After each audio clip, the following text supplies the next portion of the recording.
What's up? You all thought that Tim Walz would eventually become the president of the United States. I don't think it's going to happen. What a day, dude. What a day. Because first off, when Tim Walz ran as the vice president with Kamala Harris, I was already questioning this guy hard. He seemed swarmy. He seemed a little sus, as the kids would say. And sure, I seem sus, as the kids would say. But Tim Walz, man, he's on another level. And I just don't know what it is. I always got like the heebie-jeebies from Tim Walz. I don't know if it was his body language, but he always... It just felt like he's one of those guys that's like super incompetent. And usually I could recognize an incompetent person a mile away. And honestly, Tim Walz gave me incompetent vibes. Look, if you're competent and you lack some morals, I'll give you some props. Okay, I won't eviscerate you too much.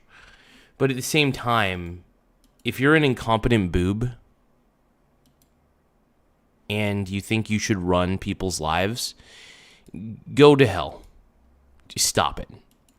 I'm so tired, and this is the problem with government, is it attracts the most incompetent people. And of course, the competent people want to go into the private sector, whereas incompetent people want to go to the public sector. It's no secret that your public school teachers tended to be the most incompetent of the bunch, because obviously they went to the public sector and not the private. And a lot of that's because they have too much faith in government, and most people who are incompetent have way too much faith in government. That's a problem. Today we're going to react to whatever we can react to, really, at this point. As you know, I enjoy doing reaction videos. I have such a good time doing it. But the question that remains is, how screwed is Tim Walz at the end of the day? How screwed is Tim Walz? I don't think he's going to recover from this, man. There was just too much exposed. And it was painfully obvious that what we're witnessing is fraud at the highest of levels. And what's worse is mainstream media is too busy attacking Nick Shirley, but not the actual blatant fraud in front of their fucking face. Come on, man. Seriously. So yeah, it definitely sickens me. It sickens me, man. You know?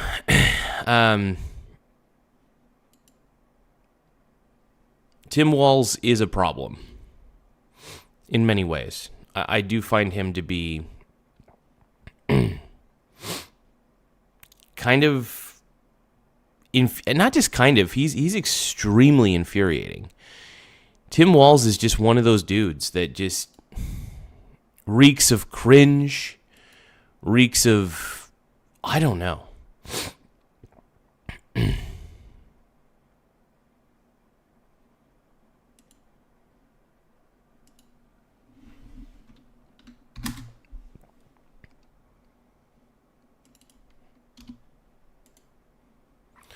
And guys like Tim Walz are obviously the type of career politicians, the career schmoozers or whatever. And I don't know. I can't stand guys like Tim. Tim Walz, I believe fully, is the problem. And Nick Shirley, man, he exposed him.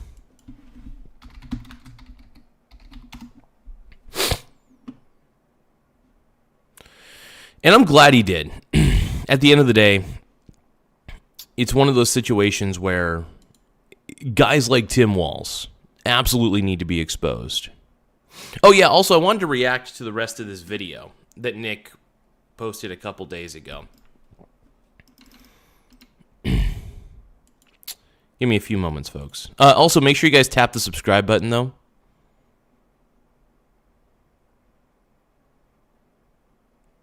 Yeah, no, it's wild, man. The demographic of people, these people, man. Don't forget to tap the like button and the subscribe button, though. So we're going to be reacting to Nick Shirley, Nick Shirley's exposure of Tim Walz to a lot of degrees. Obviously, we're tired of career Democrat politicians. I'm tired of Republican politicians too, just to be quite frank and why? Even with it. Why people have this mindset? It's evil. We're trying to fix our state, and you look at the long game on this. You say, well, what is the end result of this? The end result of this is that this becomes Somalia. I mean, they already planted their flag here. Essentially, it's They literally have planted their flag at the Capitol. It's a flag of Somalia, literally. But do they pay That's taxes so crazy. on that money they receive from the government when they get sent to their daycare, when they get sent to their adult daycare, when they get sent to their transportation companies? They're paying a different rate if they're paying any at all. That's crazy. And a lot of it is being redirected. So there's stories that they're funding al-Shabaab, and so this money typically doesn't go directly back to Somalia. The money they send back, they'll send it through Saudi Arabia, they'll send it through Kenya, because then it's not a direct link from the Somalis here back to Somalia, so they're routing it through a third party. So that's a whole different thing. By the way, I love this David guy. He brings the receipts, and he's researched this very well. And he's exposing an entire community committing fraud, and I love it, man. I love it. I think it's great to expose this sort of government froth. It's basically government turning a blind eye to corruption.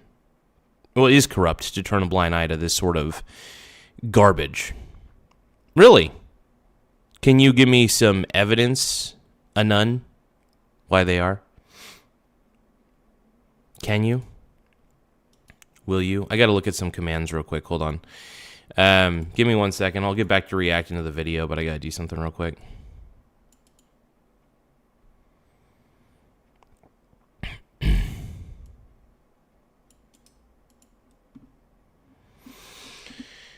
Give me 1 second, folks.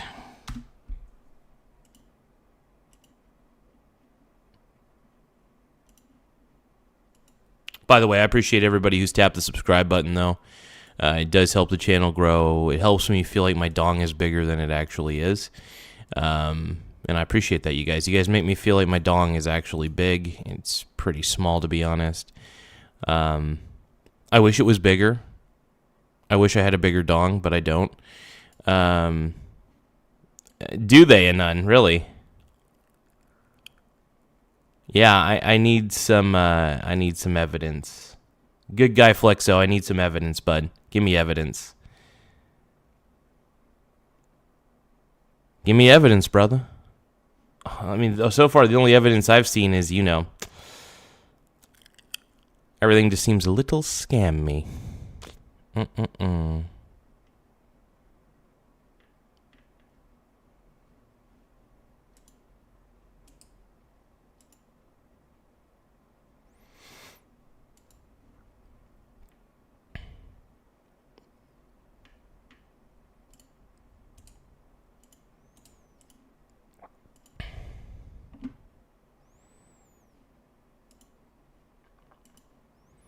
All right, let's keep going, dude. Let's keep this rolling.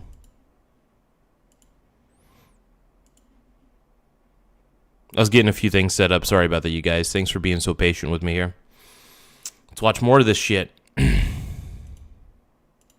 Thing about them funding al-Shabaab and terrorist organizations. But I want to get to my point. It's like, is that money that they are getting from the government? Will they have... Hey, Anun, by the way, just a quick heads up. You do realize that the reason they were supporting themselves was because they were getting millions of dollars, just as a heads up, from the government. So don't even say that. In fact, it's if anything, the taxpayer is supporting them. Eventually pay tax on that, or is that just tax-free money, essentially? I don't know. I can't get any of the tax records. Thank you for the subscribe, man. For instance, appreciate if it. me or you make $1 million, we're going to be given 40% back to the government. At least if you live here, you're going to pay probably 50%. Hi, Alyssa. Thank you so much for subscribing. I really appreciate it. $1 million. You rock. None of they are getting taxed on that, most likely, especially if it's as just a loan. Not even a loan. It's just money that they're giving to the daycare to take care of. It's like it's not government benefit. To my understanding, it's not considered income. Yeah. Because it's an assistance payment. And so that's why they are doing all these. Yeah, none of these daycares were making money. They were actually getting money from the government, and if anything, probably posting a loss. And we know where that, I think we all have a generally good idea where that money was going. Oh, also, in fact, you know what? There's actually a hearing going on right now. There's a House fraud hearing happening on KARE. This isn't just the start of a shift.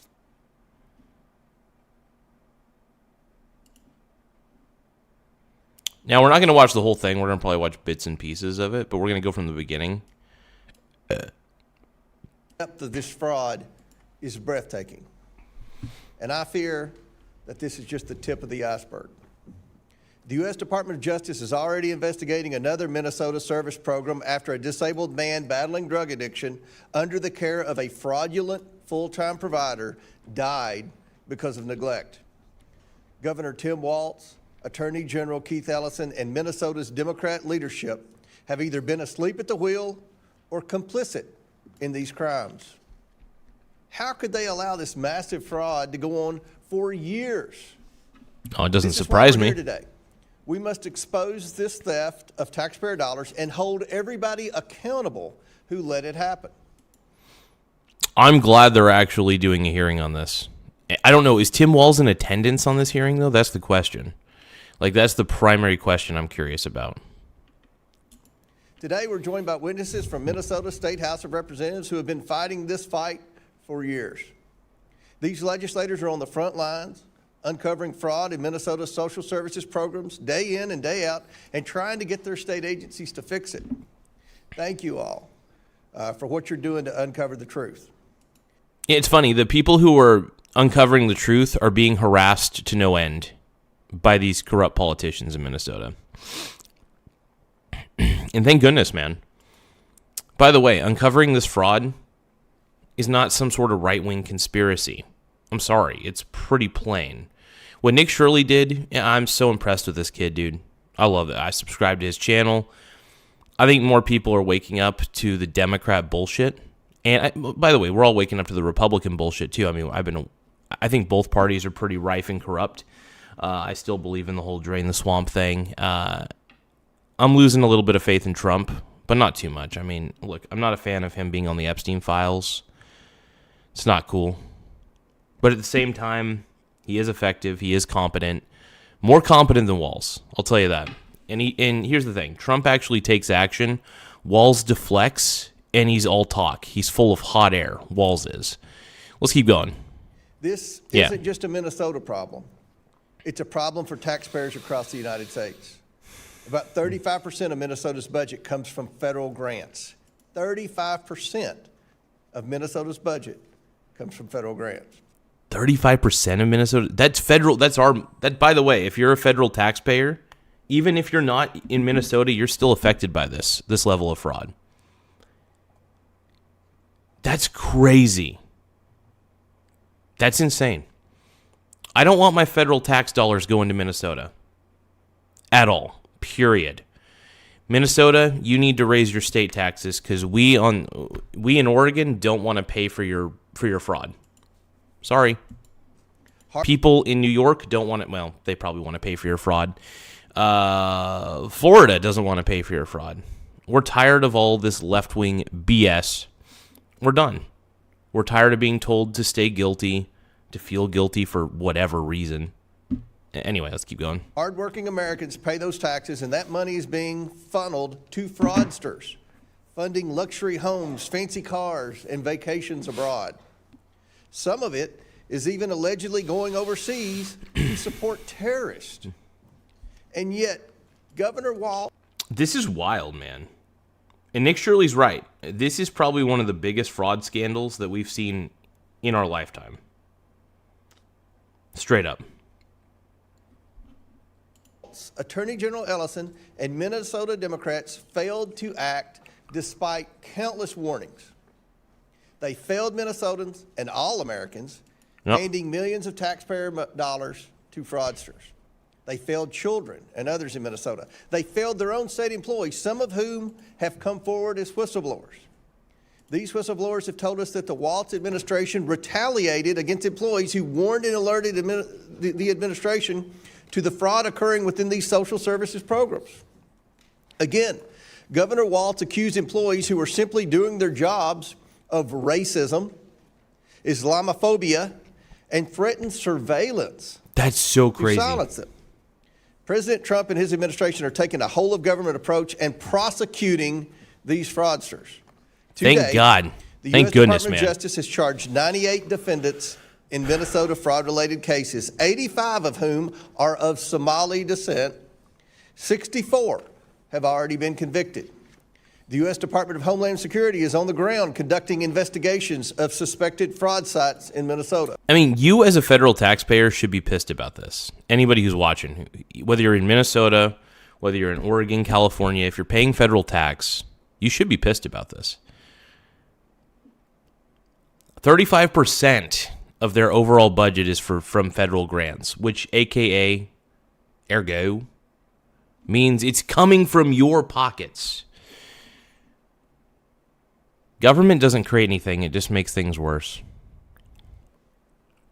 Skippy says ICE is rating Minnesota. Good. Good. Thank goodness. I'm all about it at this point.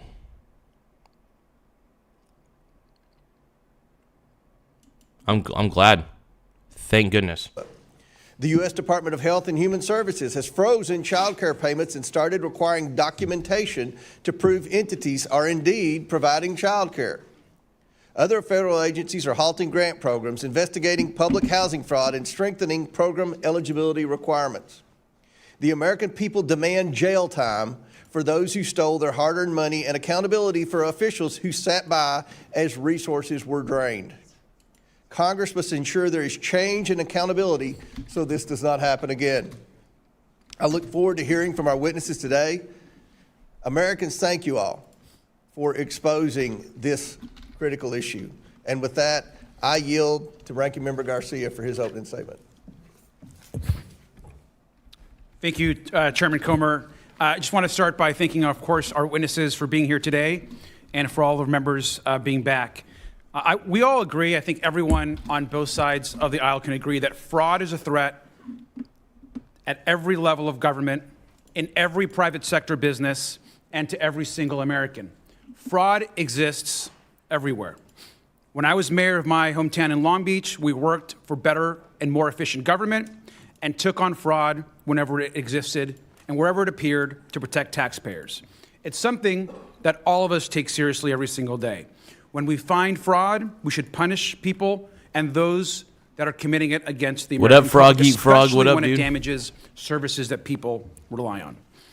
Now, what we should not do is use fraud as an excuse to rip away aid from innocent people who follow the rules and need help in our society. Well, here's the problem. You all turned a blind eye to everything. So here's the problem. We don't know what's legit anymore and what is. How can we figure out who's doing legit and who isn't? Because you all turned a blind eye to the apparent, obvious fucking fraud. You kidding me, bud? You kidding me, bud?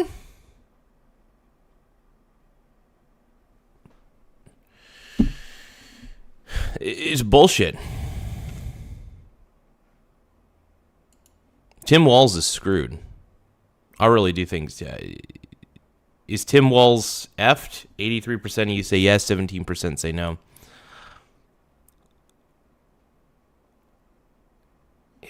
Yeah. This is crazy, man. This is wild to me. Let's keep going. We should fight fraud when people rip off programs designed to help working families.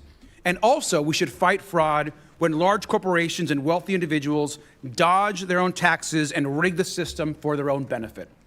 And especially, we should fight fraud when figures in our government, particularly those in power within the White House or our agencies, get rich and profit from their offices. Fraud is never acceptable, and it undermines public trust, whoever commits it. But let's remember that some of the worst fraud and corruption is actually found at 1600 Pennsylvania Avenue. Republicans like to talk about fraud. By the way, Democrats and Republicans, I love how this guy's trying to point out that Republicans commit fraud. Oh, absolutely. No question. But if you think that your party, your Democrat party, doesn't commit fraud either, then you, Mr. Garcia, my Mexican brother, we're both Mexican. you know,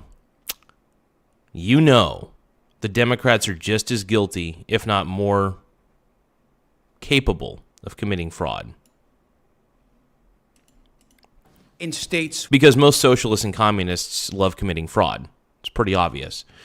Anytime you give a socialist or a communist any form of power, it's the collectivist mindset. They tend to go crazy with it, and they tend to abuse the fuck out of it. So it doesn't surprise me that Tim Walz abused the F out of his power. with Democratic governors, oftentimes exclusively. But Republicans also have a president who has pardoned or reduced jail time for 25 criminals convicted of fraud in this year alone. I'll admit I'm not a fan of that. I mean, it depends on if those convictions were legit or not. If they were illegitimate, if they were politically motivated, then yeah, I'm glad he pardoned them. But who knows? I think when Democrats go after Republicans, I feel like it's a low blow most of the time. I feel like they're just going after them just to go after them. But when Republicans, when mega guys like Nick Shirley go after Democrats, it's usually he brings the evidence. He showed just what was happening, and people were pissed. People were like, really? My federal freaking tax dollars are going to this? Come on, man. Frog eat dogs and frog eat frog, dude. We got the dynamic duo in the House. Crazy. Now, some of these fraudsters have made also huge campaign contributions to Donald Trump.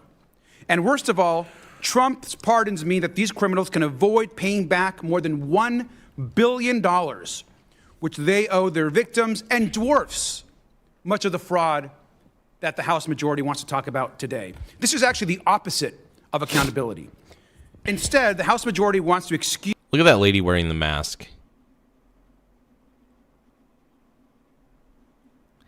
That's mental illness. I'm just sorry, I just noticed this lady wearing a mask in the background, and it's just distracting. These are the people who are trying to tell us what to do. This is the type of person, this is the type of person. They're the nanny Democrats, they're the Karens. And the Democrat Party has been taken over by Karens, is what I'm trying to say. Karens who want to tell you what to do with your life, tell you how to think, tell you how to speak, tell you how to sound when you speak. If you sound too aggressive, you're a bad person. Let's keep going. F the Democrats. Use and cut programs, which they have done from the start. Now, Donald Trump's signature law cut money for health care and food programs. Medicaid and CHIP help almost half the kids in the United States see a doctor. And that we lost, of course, $1 trillion in those programs. Over 10 million people could lose health care.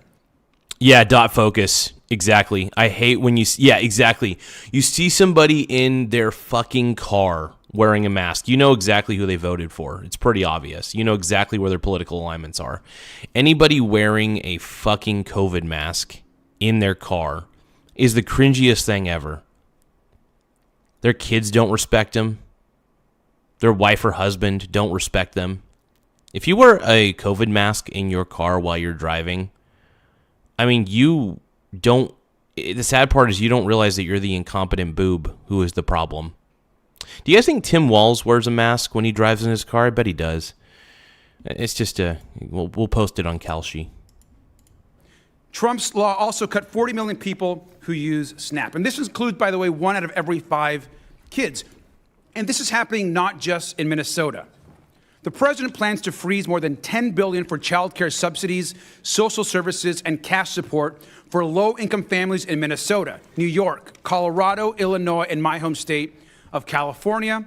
Of course, we know these states have Democratic governors that Donald Trump wants to punish. And we should look at those consequences if we want to talk about fraud. In Minnesota, which we're talking about today, Donald Trump is removing child care funding for the entire state. Well, why do I care about what people do in their car? Oh, when I see it, I know I don't want to talk to them. If I see somebody wearing a mask in their car, I want to stay 50 feet away from them because I know they're probably a Karen. So yeah, if I notice it, I notice it. And I just think it's cringy as shit. Now, obviously, if you have like an immune disorder or something like that, I do give the benefit of the doubt, shockingly, most of the time. But chances are, if we're going to go by probability odds, 80% of them still think COVID matters. Yeah.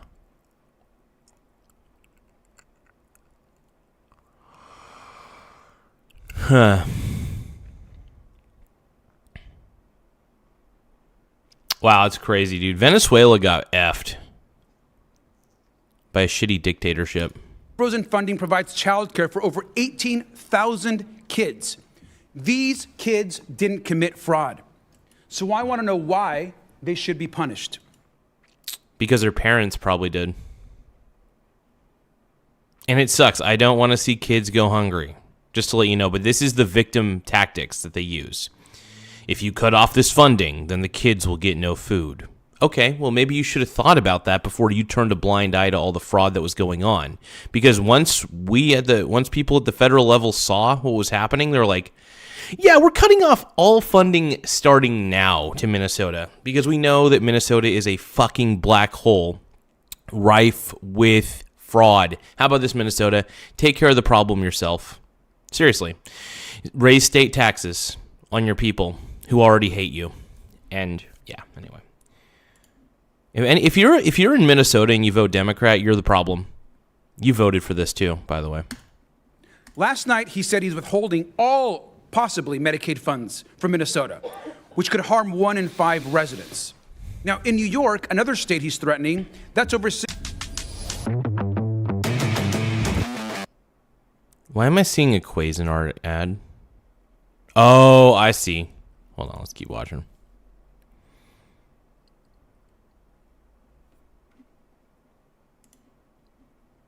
over $1 billion. Donald Trump should have to face the kids and parents who will be hurt even though they've done nothing wrong. I want to know what the president and the House majority expect the parents of these kids to do. Many don't seem to care. He wants to pardon. Here's the thing, Mr. Garcia. You guys need to fund your own programs. The federal taxpayer doesn't trust you. Minnesotans don't trust you, right? And protect more rich crooks and fraudsters who have robbed over $1 billion from innocent people. Now, in California, in my home state, this threatens over 176,000 kids. 176,000 kids. Well, he continues, of course, to pardon fraudsters and connected folks that have donated. You guys are the ones who pardoned fraudsters. You guys you turned a blind eye to all the fraud committed. And you know what's sad is statistically it was the Somalian community that committed most of the fraud. Nobody should have to apologize for admitting that. So let's take a look at the poll. Is Tim Walz effed? 68% of you say yes, 32% say no. Let's keep watching. Let's keep rolling. It's crazy. Crazy. Immense amounts of money to his campaign. Now, this hurts not just Democratic families, but Republican families. It's innocent kids, regardless of political party, who need child care. We are in an affordability crisis, and the majority is not going after the real fraud that's being committed to the American public. Now, in Illinois, he has threatened funding for more than 62,000 kids. 62,000 kids. And finally, in Colorado, the other state that he's going after, more than 16,000 kids will lose funding. But we know. Here's the thing. Our federal tax dollars should not be going to all these states. I mean that. States need to figure their shit out. There's state taxes for a reason, right? If you have sales tax in your state, that should be going to fund your child care programs, right? Each state should be responsible for the welfare of their constituents, their people, right? Federal programs, I hate the fact that federal programs exist, federal welfare programs. I think you should, all welfare, well, I can't say welfare. All welfare programs should be established on the state level. It is not up, first off, my Oregon tax dollars should not be going to Minnesota to fund their welfare programs. My Oregon tax dollars on the federal level should not be funding Arkansas. What I'm trying to say is each state needs to be responsible for their own effing welfare programs. That's the way it should be, dude. It should be state determined. And I don't feel like taking care. By the way, because there's so much fraud and so much turning a blind eye to fraud, in these different states, I'm pissed. Why should we pay the T word? Why should we pay it? Yeah, feed the poor in your own state, dude. Feed the poor in your own state. Raise your state taxes if you have to. If you want welfare programs in your state, establish them yourself. Simple as that. If Oregon needs to establish their own shit, California needs to establish their own crap. It is not up to the federal government. I shouldn't have to pay federal tax to take care of all these other people in all these other states. That is taxation without representation, straight up. The government is not meant to be a nonprofit charity. In fact, if anything, it's a corrupt charity, if anything. It is a black hole rife with fraud. I'm sick of it. I don't want to pay my federal tax. I will still pay federal tax dollars because I have to, because the IRS is violent, but sucks. Of course, that the president will let his friends get away with crime. And I want to point out one last thing. And here's the thing. Here's another thing. We don't know which states are soft on crime and which ones are hard on crime. You know what I mean? Because obviously Minnesota is extremely soft on fraud. Minnesota is extremely soft on fraud, and it's very obvious. And because they're soft on fraud, they've allowed a black hole of money to go to tons of fraudster communities in Minnesota. It's messed up, dude. Nick Shirley, you did the right thing, man. We're all backing you, Nick. We also, not everybody does support Nick Shirley, obviously. There's going to be those crazy leftist lunatics. But a lot of us are on the side of Nick Shirley on this one. We're tired of paying federal tax dollars that are going to places like Minnesota who have fake-ass daycares, and these fake-ass daycares are using that money and funneling it to some Somalian effort. Stupid. We're done. We don't trust you, Minnesota, is what we're trying to say, and we're glad. We are so effing glad that the federal government's cutting off all your stupid fucking funding. Fund it yourself with your Minnesota tax dollars. Oh, and you want to know why they don't want to use their own tax dollars? Is because a lot of the politicians in Minnesota want to enrich themselves through many loopholes. Just saying. Let's keep going. So important.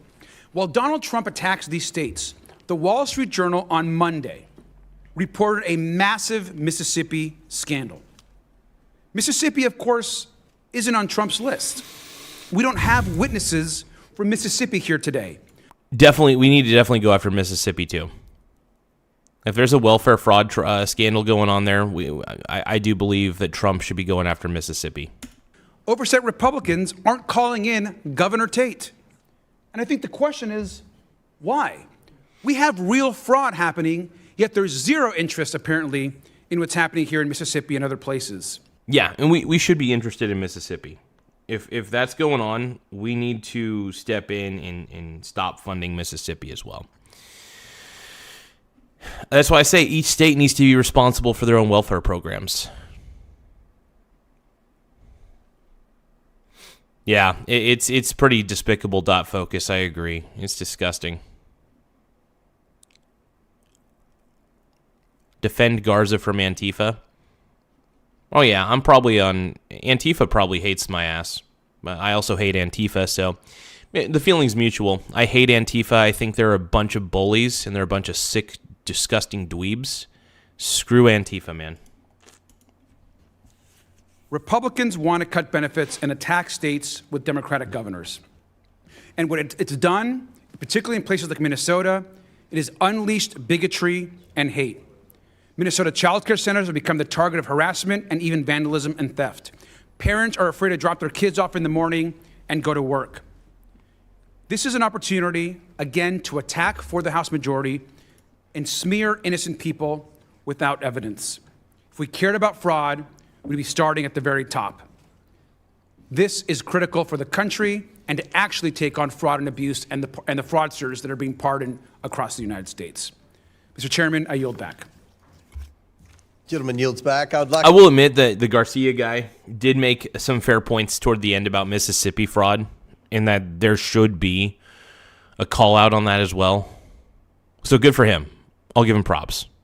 Other than that, though, the rest of his argument sucked, and we should go after Minnesota completely and a lot of these other states. I'm sorry, just set up your own welfare programs, each state. If you care about your constituents, just set up your own welfare programs. Stop relying on federal dollars, because honestly, we don't know which state is soft on crime and which one isn't, you know? And if you're soft on fraud, like Minnesota, I'm sorry, just set up your own. Like, here's the thing. The reason that the Minnesotan taxpayer is not fully mad at Minnesota for this, which they are now because of all the reveals, is because not all of their state tax dollars were going towards this. It was a lot of federal tax. Actually, you know, they should still be pissed because they were also paying for it in federal tax dollars. So federal tax is such a scam. I hate federal tax. But it's okay. You got to pay it. I pay it. The goal is to get rich, pay your taxes, try to not have to pay taxes through legal means, but you know.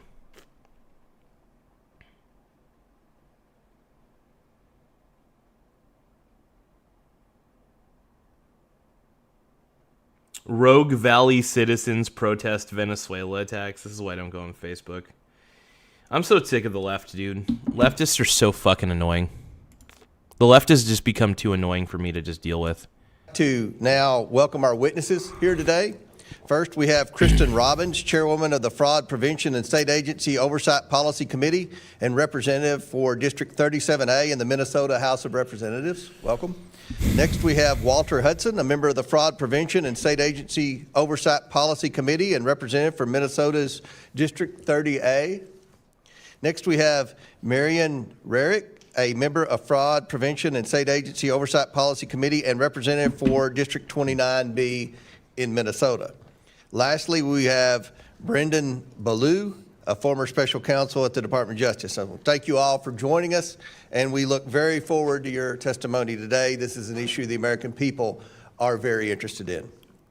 Pursuant to committee... Oh, yeah, we absolutely are. And the reason that the American people are absolutely interested in this is because we are tired of our tax dollars being funneled into fraudulent schemes. And yeah, and if 35% of your budget is federal grants, that is our taxpayer money. That's all going to Minnesota. We're paying for over a third of your, or about a third of your budget, dude. And all this fraud's happening? Yeah, no, we don't want that. Sorry. We don't want that. We're not doing it.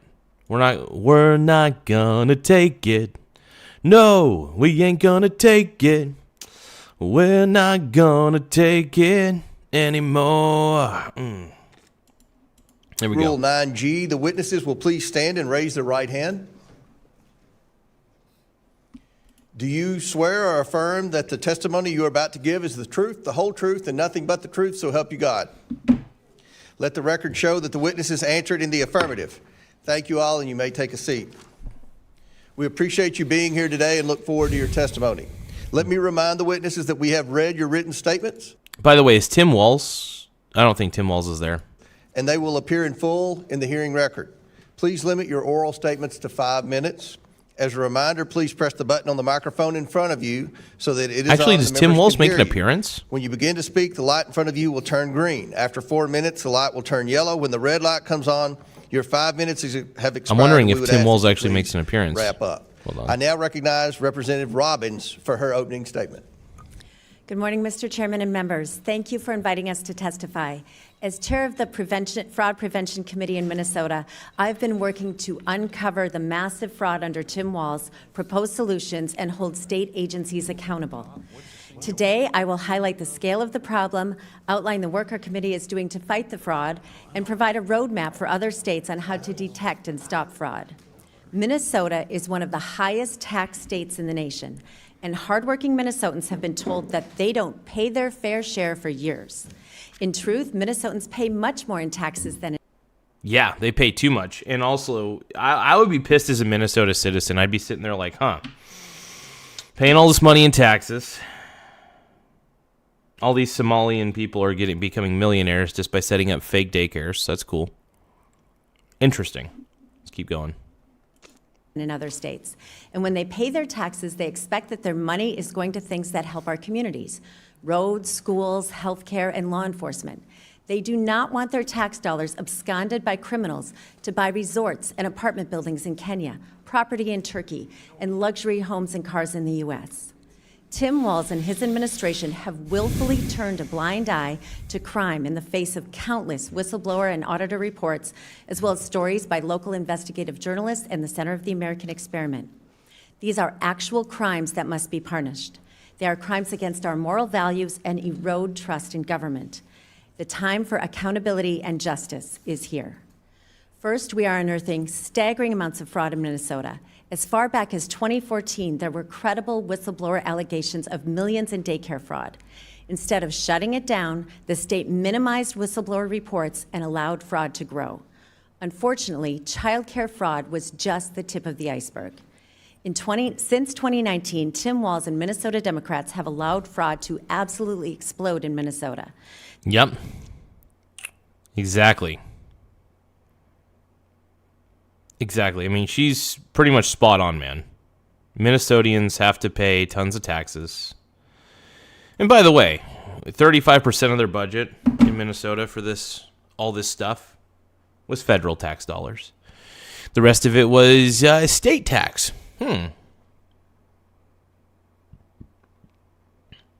Minnesotans are probably not going to want to pay state taxes.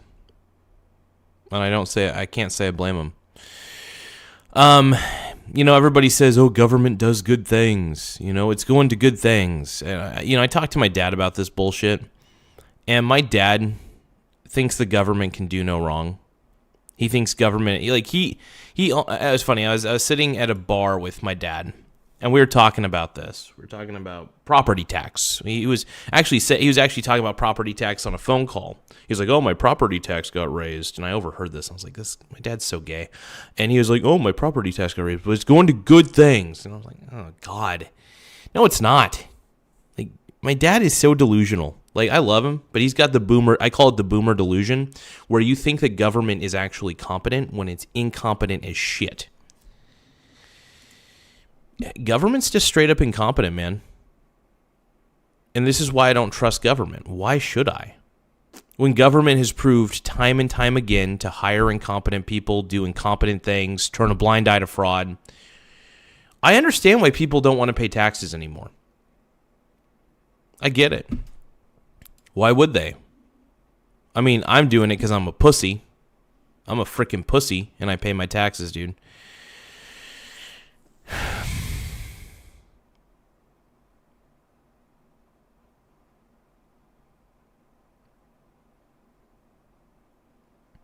Yeah, my dad's a moron. I love my dad, but he has some dumb philosophies in life that I call them boomer philosophies. They're just bad philosophies. The reason my dad's poor is because he does poor things. He never decided to try to become wealthy. My dad has no 401k, no Roth IRA, no brokerage account. I learned a lot from my dad. I learned what not to do. I learned because my dad, my dad has the misconception that there's nobility in poverty, basically. And he makes money, but he spends it like a moron. He spends it on the dumbest shit, is what I'm trying to say. And I don't know. My dad, I love my dad, but there's just he's so financially irresponsible that, I was talking to my dad about my brother. How my brother's a degenerate gambler. He's in tons of debt for stupid shit because he does stupid things. And my dad is basically telling him, yeah, he should tear up his credit cards. And I look at my dad and I'm like, you're a dumbass. It's not the credit card that's the problem. It's the individual who holds the credit card that's the problem. It's like the gun versus the person argument. It's not the gun's fault. It's the psycho who's holding the gun. What I'm trying to get at is this. If you have a credit card, look at me. I have 10 credit cards, and I'm not saying you should have them. They all have no annual fee. And what do I do with all 10 of these credit cards? I have 8 of them in a safe, and I've got, 7 of them in a safe. And then I have 3 of them that I keep in my wallet. And I only use one of them, by the way, majority of the time. And because I only use the one that has the best cashback rewards on it. Does it make sense? So I'm smart about this.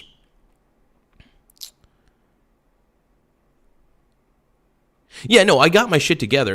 What pisses me off is my brother and my dad are the absolute epitome of a normal person. They're riddled with debt. They do everything that society tells them, and they don't reject society, which is even worse. I think if you accept what society tells you, you're a moron. If you do exactly what society tells you to do, you're a moron. If you go to college, you're a moron. Seriously, I really believe that college is for morons. College is for misdirected people who don't know what to do with their lives. And yeah, I've actually squared away my life better than they have. Absolutely. Because I play it smart. Cashback, look, I pay off my credit cards every 2 weeks. I pay off all my credit cards every 2 weeks. Yeah, max out your credit cards is that's funny. Slumdog Millionaire sent me a 100 for 2 joules. Thank you, bro. But yeah, no, cashback rewards, I don't think cashback rewards are a scam, Free Angel. Why do you say that? Because I use my credit card exactly like a debit card. I use my credit card like a debit card. I pay off my credit cards every 2 weeks. I only see them, I see them as an extension to my checking account, and that's it. I'm not going to go crazy. I don't think credit cards are free money. This is the problem that most teenagers have, and my dad has, is that he thinks that my dad thinks that the credit card is the problem, but he's actually a moron because the credit card's not the problem. No, nobody can claim any money from him because he has no. Now look, here's the thing. The reason I have 10 credit cards is not because I want to rack up that much debt. I have 10 credit cards, so I have a maximum credit line. Basically, it makes my credit. So my credit utilization's usually at 1% or less total, and because of that, makes me look good. No, I have a Robinhood credit card. I get 3% cash back on it. I pay that thing off every 2 weeks. But yeah, I don't have to pay any interest. See, I'm smart with my credit card. My dad and my brother are not. They use their credit card not like a debit card. They use their credit card the way that society tells them to use the card, right? And that's why they're stupid. I use the credit card the way that a smart person would use it. So whatever society does, I tend to do the opposite because I know society is dumb and society keeps you stupid, afraid, and consumered. I am smart. I don't read the news. I do read the news for this show only because it brings me money. But like at the same time, I think that, if you want to be fiscally responsible, invest. Saving money is stupid. Only suckers save their money in a high-yield savings account. I think that high-yield savings accounts are for suckers and losers. Also, I do believe that the best thing you could do is just invest in actual productive assets and be diversified. Straight up. Now, I'm making a lot of sense here. Seriously, I'm making a ton of sense. And no, cashback rewards are not a scam. I use cashback rewards only. Honestly, 3% cashback on every purchase, why would somebody not take that? And I'm not saying I go out and spend like crazy.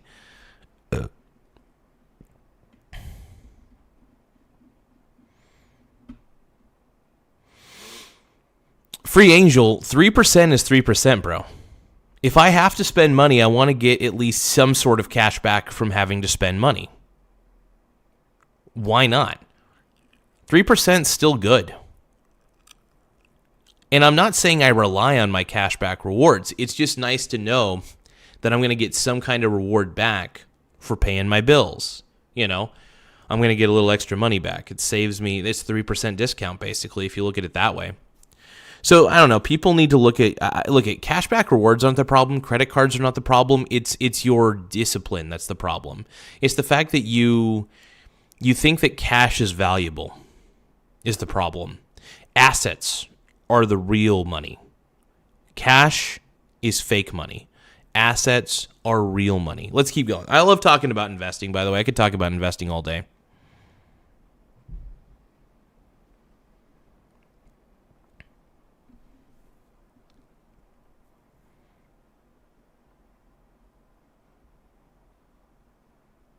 Slumdog Millionaire, what are you talking about? What are you... then deposit another and take on what? Whoa, hold on, Slumdog Millionaire. What is the advantage of that? Can you elaborate, please, on what the advantage of that Ponzi scheme that you just talked about is? What is the advantage there?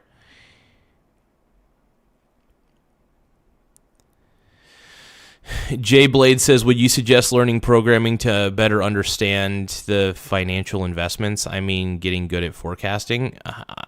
I don't know how programming languages correlate with learning investing. Just learn how to read a balance sheet. You'll understand how businesses work. Maybe not how businesses work, but how the financial scope of things works, and try to determine if it's a good company or not. There's plenty of YouTube videos that teach you how to read a balance sheet, by the way. It says, Slumdog Millionaire says, build up credit with the banks quickly. Oh, okay. That's an interesting way to do it, but you still have to pay interest, right? You're building up credit, but you still have to pay interest on that shit, unless you pay off the debt quickly. Interesting. I don't know. I just have 10 credit cards. I have 1 auto loan. That's the only debt I got. And honestly, I don't have any real debt on the credit cards, so I play it pretty smart.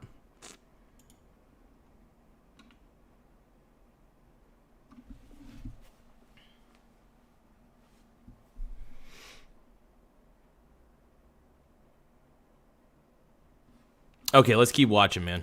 There's been more than $300 million in the Feeding Our Future child nutrition program scandal, and the Feeding Our Future prosecutions revealed that as many as half of those indicted also ran other Medicaid-funded programs. Yet despite this being known back in 2023, Tim Walz and his agencies have done nothing to stop those defendants from getting additional state money. We have now found fraud in multiple Medicaid programs, including autism centers, sober homes, non-emergency medical transportation, integrated community supports, and housing stabilization. Just last month, our committee held a hearing on credible allegations of fraud in 2 new areas: adult day services and assisted living. First U.S. Attorney Joe Thompson, the leading prosecutor in these cases from the Biden administration and the Trump administration, says the fraud could be an astronomical $9 billion. In the face of mounting reports and literal criminal indictments and convictions, the Walz administration has repeatedly and publicly denied or downplayed the fraud. Just last January, the commissioner of DHS, Jody Harpstead. Hold on, you guys. Give me 1 second here. Something that doesn't seem right.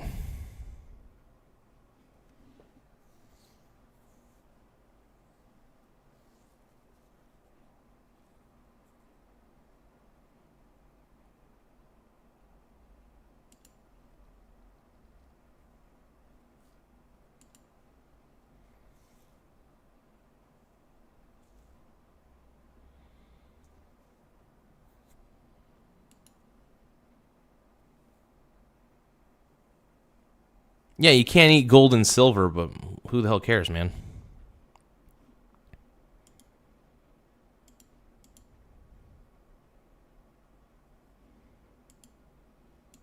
Who'd been on the job for 5.5 years, said, there's a lot more rumors of fraud than there is actual fraud. You cannot make this up. The Walz administration has been gaslighting Minnesotans on the scale of the fraud problem for years. Yeah. In response, when Republicans took control or ended Democrat control of the Minnesota House last year, we created the Fraud Prevention and State Agency Oversight Committee. Since last February, we have held 15 hearings where we have grilled officials, exposed new areas of fraud, and repeatedly flagged failures in internal controls. I authored a new law to expand whistleblower protection, and we created a portal, mnfraud.com, resulting in a surge of new whistleblower reports that our amazing staff is still working. Heck yeah, dude. Heck yeah.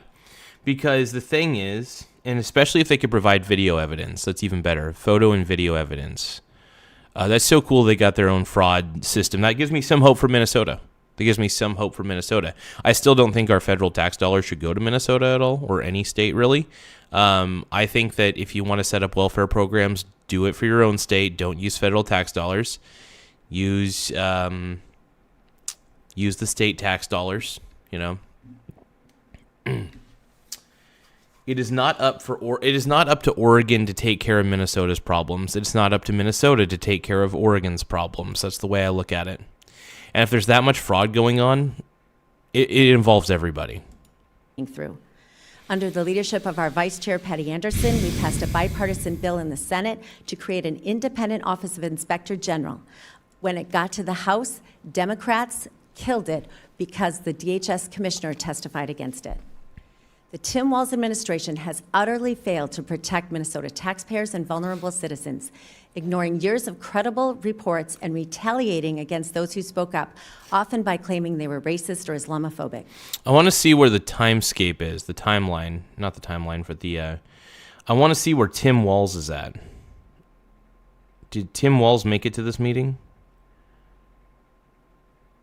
I want to hear Tim.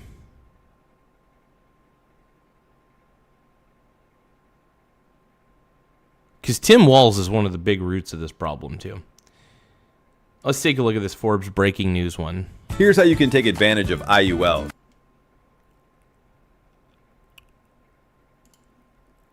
Will come to order. I want to welcome everyone here today. Without objection, the chair may declare a recess at any time. I now recognize myself for the purpose of making an opening statement. Good morning. Today, the House Oversight Committee is holding its first hearing on the massive fraud in Minnesota's social services program. Minnesota's social services, which are funded by you, the American taxpayer, are being ripped off.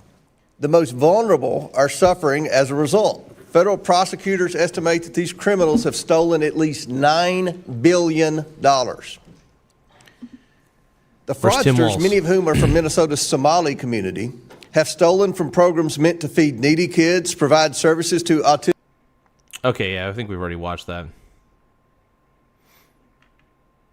I am curious. Oh, this is all hell breaks loose as Summer Lee and James Comer trade insults at. Oh, I love a so little many people on this controversy. committee have already articulated. Nobody Let's watch these people get mad at each other.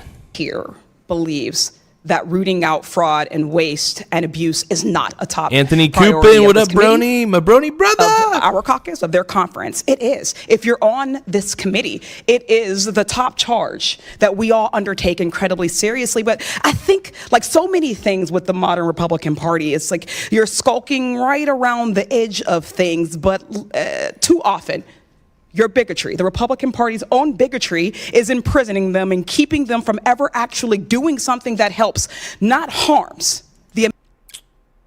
Okay. So we are doing something about it. We're telling you, Minnesota, take care of your own fucking problems. Set up your own welfare shit. Waste your own tax dollars. Stop wasting the federal tax dollars because we know that you guys are going to turn a blind eye to fraud every single fucking time. That's what we're tired of. American people, and this is another one of those instances, right? When it's a person of color, if it's 2 or 3, it's a pattern, and the entire community must be indicted. But if it's 100 Republicans, it's just not bad. Neither here nor there, because it's important.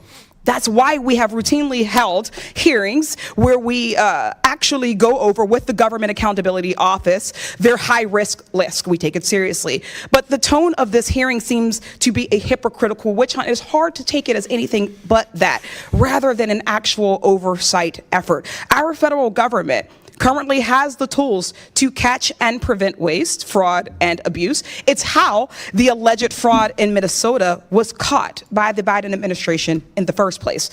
Mr. Blue, as a former federal prosecutor, you're familiar with some of the tools that we have, correct? Yes.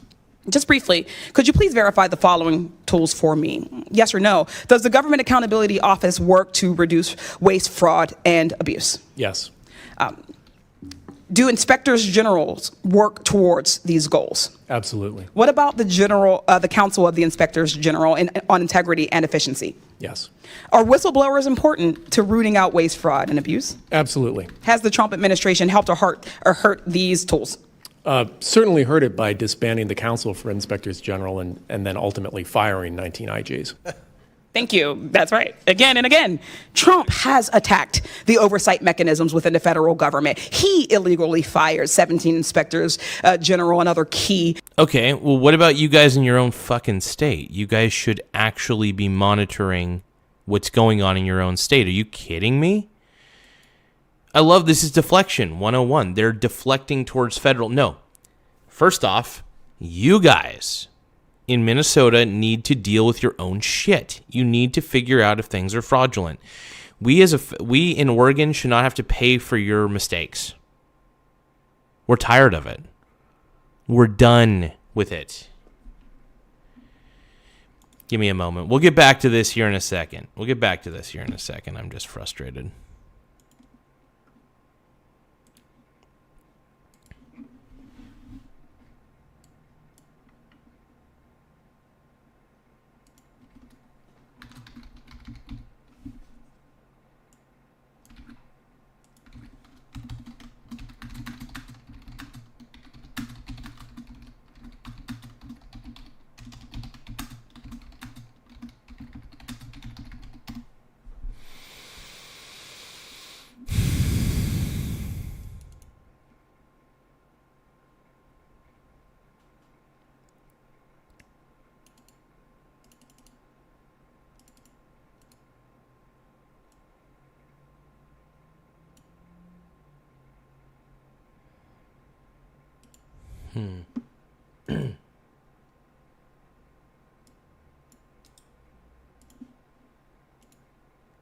Give me 1 second, folks. Sorry about that.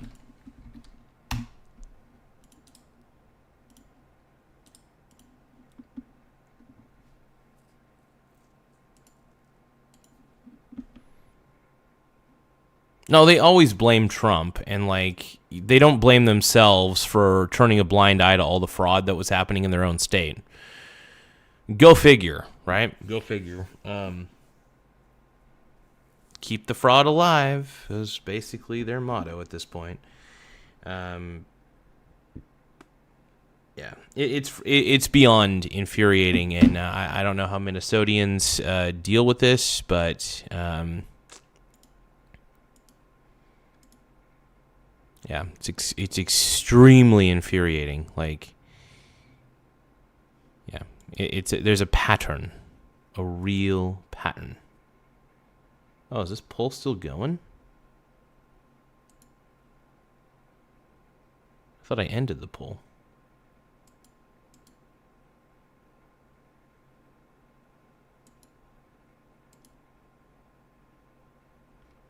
Well, I thought the poll was already ended. Hold on. Some delays. Make sure you guys tap the subscribe button, though, and tap the like button. The more likes and the more subscribes we get, the better. It does help the channel grow. It helps my dong grow as well. Maybe it doesn't help my dong grow. My dong will always be tiny, but that's okay. Yeah. He's always blaming Trump, dude. He's always Tampon Tim, dude. Tampon Tim. Don't we love Tampon Tim? We do. He is the grift that keeps on grifting. Let's keep going. Personnel. He goes after whistleblowers and he tries to roll back their protections. He routinely ignores the rampant corruption within his own administration. Republicans have turned a blind... Granted, there are some issues at the federal level with Trump's administration. I'm not going to argue that. But can we please stop deflecting? Nick Shirley exposed the schemes that are going on in Minnesota, and people are pissed. To all of this, they have held no hearings on these actions. And this hearing today isn't even about fraud generally within he keeps saying the buck stops with him. The buck stops with him. Does it? I don't think it does, bro. Yeah, I can't stand Tim Walz. Federal benefits system, which we would welcome. Republicans have cherry-picked a blue state and an immigrant population, vulnerable, to demonize. To be clear, Minnesota... Can you please stop acting like these people are victims? That this community is a victim? If anything, we're the victims to this community. Because we had to pay federal tax dollars to fund their BS. Sorry. And by the way, I'm not a fan of paying federal tax dollars to bail out banks. I'm not a fan of bailing out big companies. I think it's stupid. Is not the only state with a fraud problem.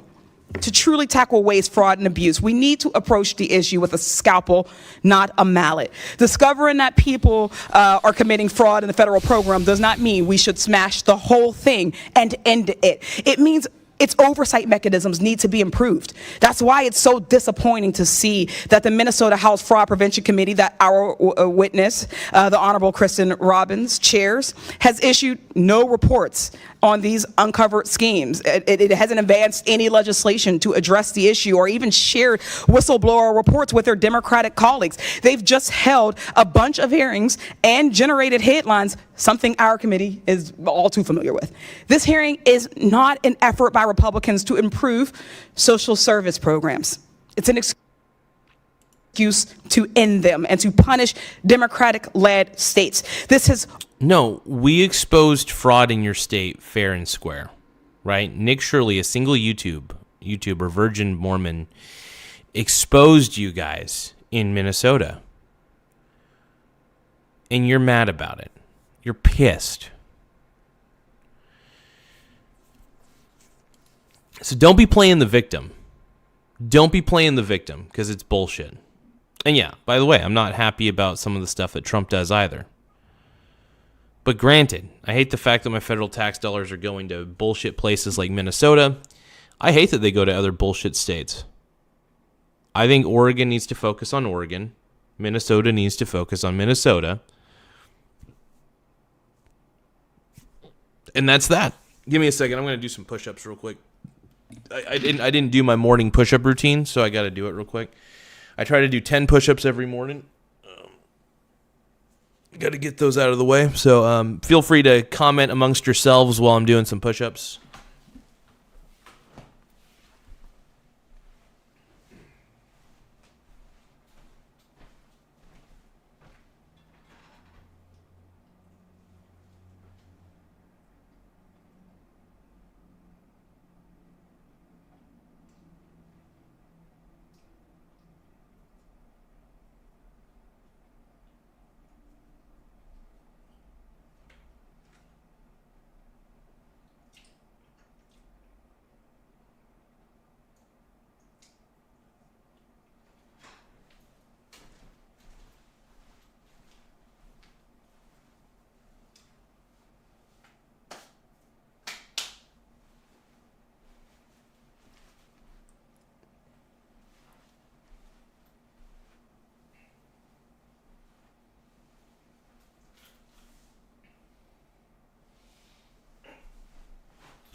Okay. Did 10 push-ups. Here we go.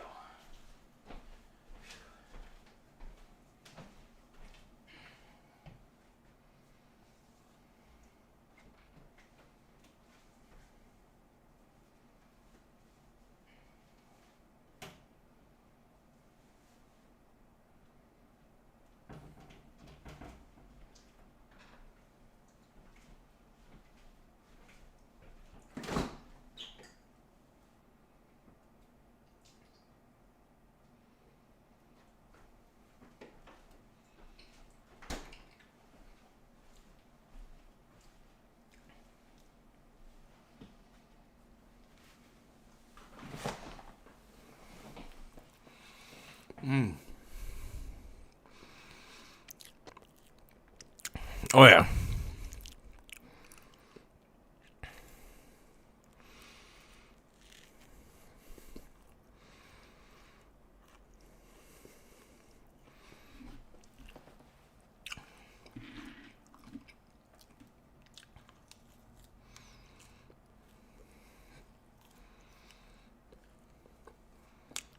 Let's see how the woke people spin this.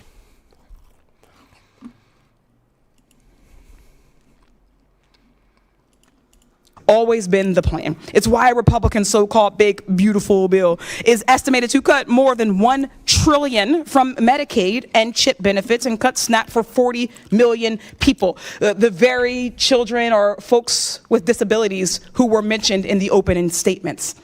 Trump has also already taken advantage of the situation in Minnesota.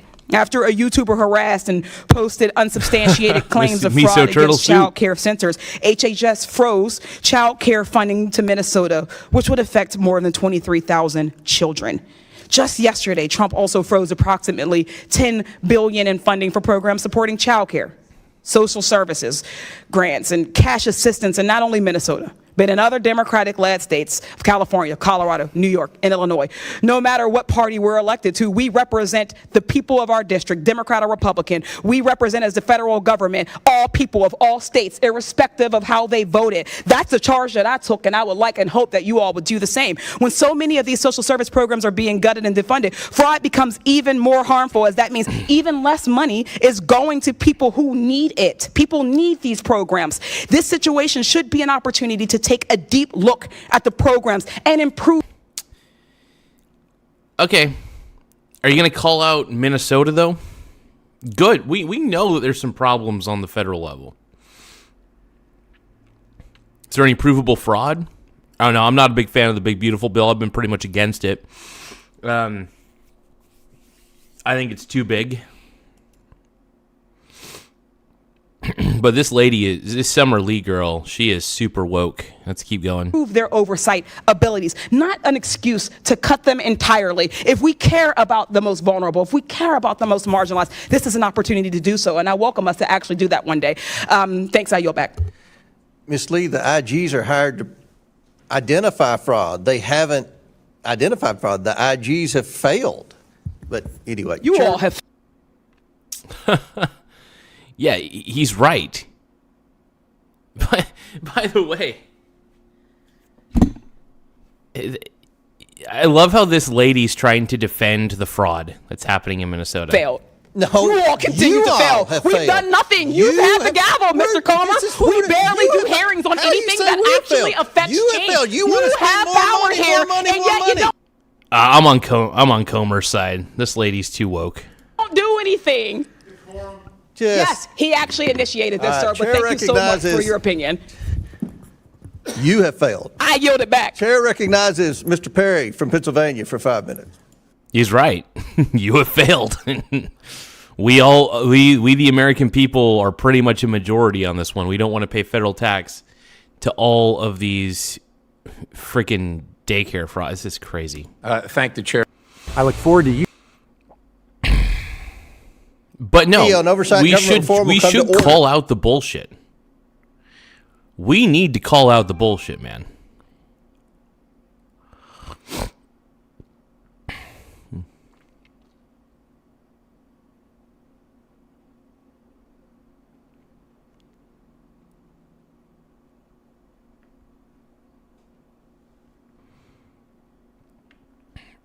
Let's see what else we can watch here.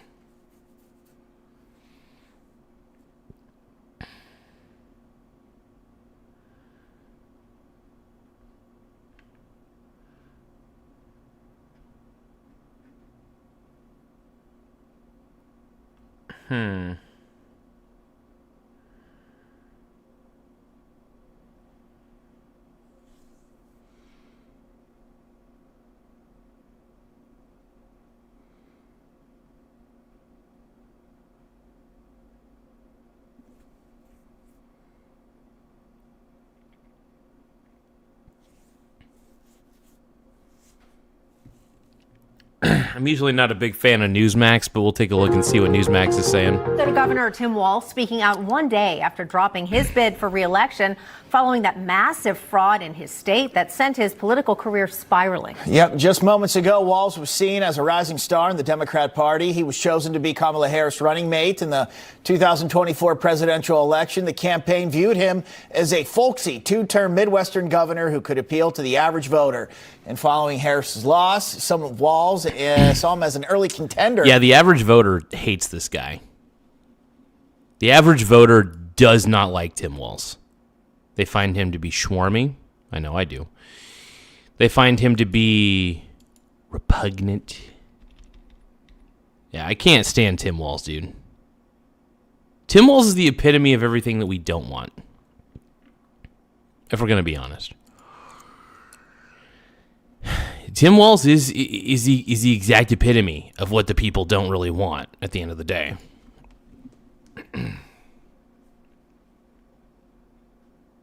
We look at Tim Walz and we think, ew, no. This guy gives me the heebie-jeebies. I would not want to be alone in a locker room with that guy. No. For 2028, and a leading voice in taking on President Trump. Yeah, it's funny. Exactly, Heather. They thought that this guy was going to attract guys like me to be like, I want to vote Democrat now. He's so masculine. He's the most femmy dude I've ever seen. He's a femmy dude who tries to act masculine. It's so annoying. But while Walz was building a national profile, massive... I'm a femmy dude that tries to act masculine. No. But I know. I see guys like Tim Walz, and I'm like, dude, you're swarmy. Wait, I see right the fuck through you. This is why I don't vote Democrat. Because first off, it's the Democrat philosophy that makes me unattracted to the Democrat philosophy. Because it sucks. It sucks. The fraud was taking place in his state, and of course that has since been uncovered, marking the beginning of the end for his political career. Newsmax, we have an exclusive look into the scandal dashing the governor's political future and ambitions. Our correspondent Joe Mueller has that report. You're not going to get anywhere else, Joe. Okay, so you got some details on the violations of the Minnesota daycare centers and some of the other red flags. What exactly did you find? Well, Nick Shirley's video talks a lot about the money aspect of all this and the kids that were missing at those daycares, right? But State Representative Kristen Robbins says there's so much more to this than just that between, like you had mentioned. Walz is the most femmy dude I've ever seen, man. Let's keep watching this, though. These red flags that are coming out, like the signs that are outside of these places, and also... The Quality Leering Center. That's my favorite sign. The Quality Leering Center. I love it, bro. I love it. Look at some of these violations. And so we decided to head to one location that has several daycares to look at some of these red flags. And to see if we can see it on the building. In a viral video, you guys don't forget to tap the subscribe button in the upper right-hand corner. It does help the channel grow. Don't miss the next stream. Let's keep going. Shirley and David Hoke visited child care centers where they claim children weren't present. $4 million in the last 2 years. The state later inspected those locations and reportedly said that 9 of them were operating as expected. After 7 years of research, Hoke says he still stands behind the fraud claims. I'm hoping that one of them will sue me, because then I can have the discovery and I'll blow this whole thing up. From signs with errors to empty parking lots, Hoke and others say red flags have gone ignored at care centers receiving millions of dollars in government funding. All right, well, didn't see a sign for that one. Well, Saturday, I visited a building on Lake Avenue getting a lot of attention online.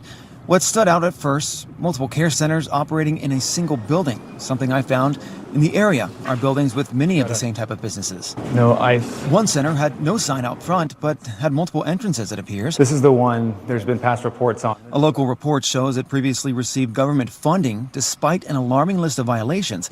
Another red flag pointed out by Hoke, the constant violations at centers. From safety issues to improper documentation, over the last 5 years, every care center in this building, including the adult daycare, racked up violations. There's one daycare, Creative Minds Daycare, 3801 Portland Avenue in Minneapolis. It had so many violations that the state shut it down. Wow. That place literally reopened the next day under the name Super Kids Daycare. Intisar. That's crazy. Sign. So that's the 4th daycare in this building. One records show one daycare, Intisar, lost its license in 2021 due to violations. 5 years later, that sign is still here next to Uptown Urgent Care, another business I couldn't find. We didn't see a sign for anywhere outside as well. So we're trying When to looking see if at we these can speed up. companies, you'll also notice a web of connections. For example, I looked into the people associated with the businesses in this building. One of the CEOs and his wife are connected to a handful of companies in Minneapolis and even one home healthcare company out of state. So these webs are what are the red flag. The overlap is alarming, according to state representative and gubernatorial candidate Kristen Robbins. The red flag that is, been so glaringly ignored by the Walz administration. And Robbins there is, she's one of the state lawmakers who will actually be testifying at our nation's capital. First of two congressional hearings on the fraud here in Minnesota that's taking place tomorrow. She says the public and all of us will be learning a lot about what's happening here in Minnesota. All right, Joe, thank you so much. A great exclusive and amazing. There are all those red flags, as you pointed out, that the Walz administration just seemed to conveniently ignore. Want to get your thoughts, though. Obviously, you spoke to a lot of Minnesotans there on the ground. What is their reaction to this, and what do they think should happen to Governor Tim Walz? Obviously, it's been the end of his political career, at least as it seems as it is now, but do they think there should be further consequences for him? Yeah, when you talk to people here in Minnesota, it's sort of like a secret that's not really a secret. As the fraud going on, and alleged fraud at these businesses and these type of businesses. You just drive around town, you see the number of healthcare, childcare, daycares, different centers that are all sort of connected or right next door to each other. So people know this issue's been out there, and the government has known about it. And many are still calling for Governor Tim Walz to resign instead of just simply not seeking a third term. I know Hoke there, who was a big part of this investigation. Yeah, people want this dude to resign because he is schwarmy. He's a problem. Slumdog Millionaire says, imagine if Kamala and Tim won. We would never hear about this. Oh my God. Yeah, and we almost had this fraudster named Tim Walz become vice president. Well, I wouldn't even say almost because nobody was buying it. People saw Kamala and Tim Walz and they had a vitriolic reaction. They didn't even show up to vote. Most people were like, I'm not voting for either of these people. I'm not voting for Kamala. I'm not voting for Trump. And that's what happened. You saw a lot of Democrats not even show up because they felt betrayed by their own party. But yeah, Tim Walz should just resign, dude. Abso-freaking-lutely. Looking into it for 7 years says he wants Walz out of office. Information. Yeah. And I think, you know what's funny? I think Tim Walz is going to resign. I think he is. I like to believe he will, but he also might be too stupid not to. That's the problem with Tim Walz, man. I do find him to be very incompetent and kind of a dum-dum. Yeah.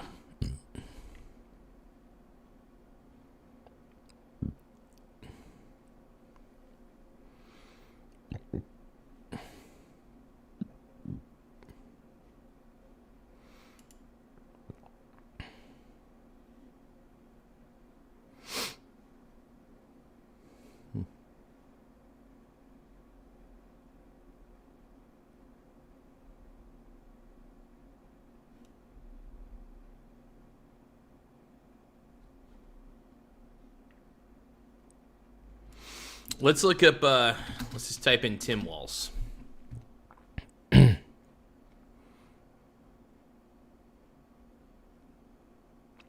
So this guy is saying Tim Walz is going to jail. I don't know how true that is yet, but he could.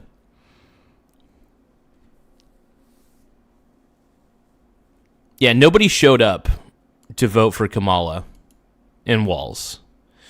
More people came out in droves because they didn't want that. They would rather vote for Donald Trump, and I voted for Donald Trump, absolutely, and I don't apologize for that either. And if anything, I refuse to apologize to the woke mob who thinks I need to apologize for that. I'm proud of voting for Trump. Seriously, I'm proud that I voted for Trump.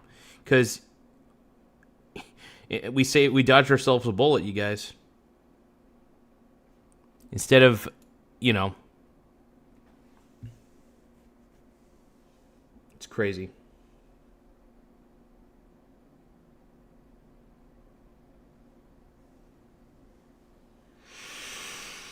Oh. Thank you guys for tapping the subscribe button, though. The more subscribers we get, the better. It does help the channel grow in more ways than one. We're actually racking up subscribers left and right, and I want to thank everybody who's contributed to the show in more ways than one. You guys have been incredible. We're at 6,619 subs. Once again, 6,619 subscribers. If you guys can, tap the subscribe button. It really does help get the channel out there, and it does help the channel grow. So I want to thank you guys for helping the channel out in any way you can. So, but no, I'm glad we voted for Trump collectively in America. Americans realized that Trump and Vance were a better ticket than than Harris and Walz. Man, this House fraud hearing is still going on, man.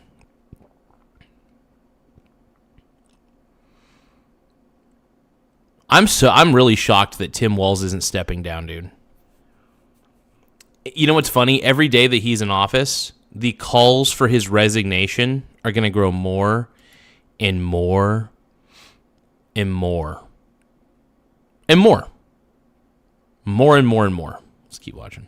You're not even checking, Tim. Y'all don't even care. The buck does stop with me. My administration has been taking fast, decisive... Play this clip here. You're not even checking, Tim. Y'all don't even care. The buck does stop with me. My administration has been taking fast, decisive action to solve this crisis. We'll win the fight against the fraudsters. But the political gamesmanship we're seeing from Republicans is only making that fight harder. We've got How is it making the fight harder, Tim? How is it making the fight harder? You made it hard for yourselves by turning a blind eye to this apparent damn fraud, and it took one YouTuber, a real journalist named Nick Shirley, who is more of a real journalist than anybody who works at CNN, Fox News, or MSDNC. Conspiracy theorist right-wing YouTubers breaking into our daycares, demanding access to our children. Which brings me to this. 2026 is an election year.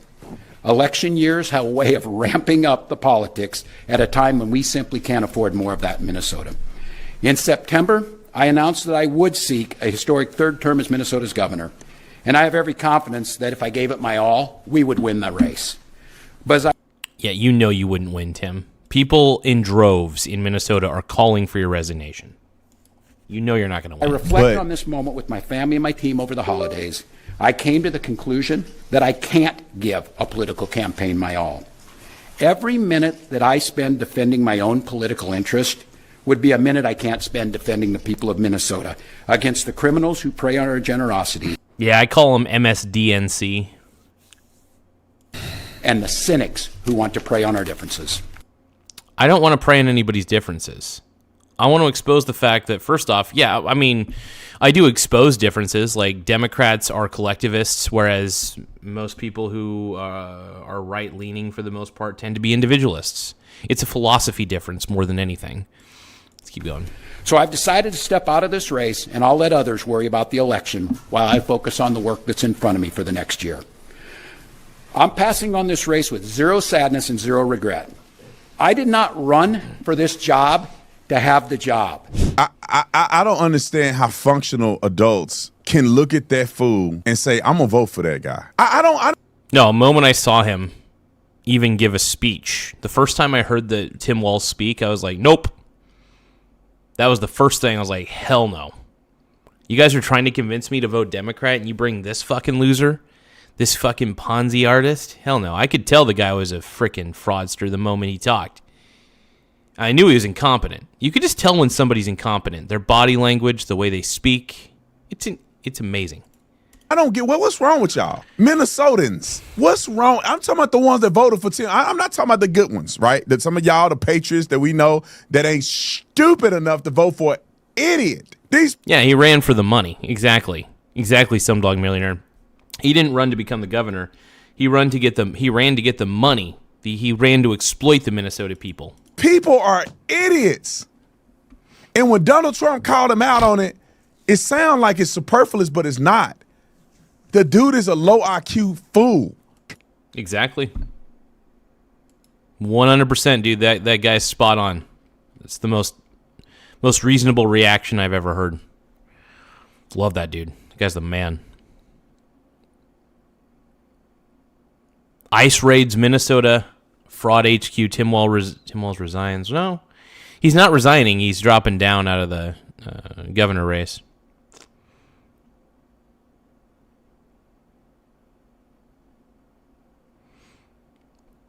Oh, this is his daughter? I don't want to speak for him, but I think when things started, I don't want to speak for him, but I think when things started getting really intense for me, like on my social media, and then people even saying things like to Gus and stuff, I think that's when he was really like, okay, like I need to evaluate what's best for the state, and then I need to evaluate what's best for my family. Yeah. And then I think it was just kind of a natural, you know, the past couple weeks have been really intense, kind of a natural conclusion.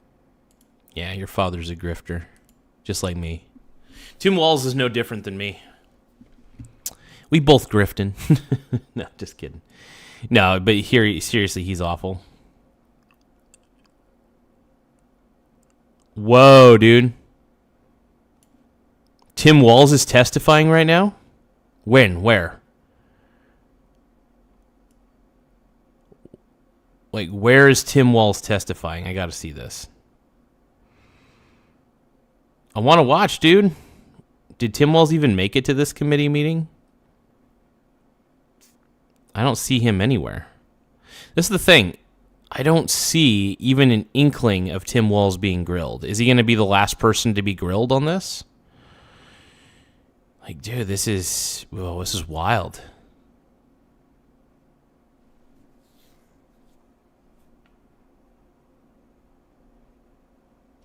What's your reaction to Tim Walz dropping out? That I can't give a political campaign my all. Yeah, I took out Tim Walz. Like, his political career, as of right now, is over. I was happy when I saw it, and so was the rest of the internet. I mean, this guy has sold out his state to Somalia. Look at the state flag. It's no longer the flag of Minnesota. It's quite literally been transformed to be more like the flag of Somalia. Shirley is calling it out straight up. What's your reaction to Tim Walz dropping out? That I...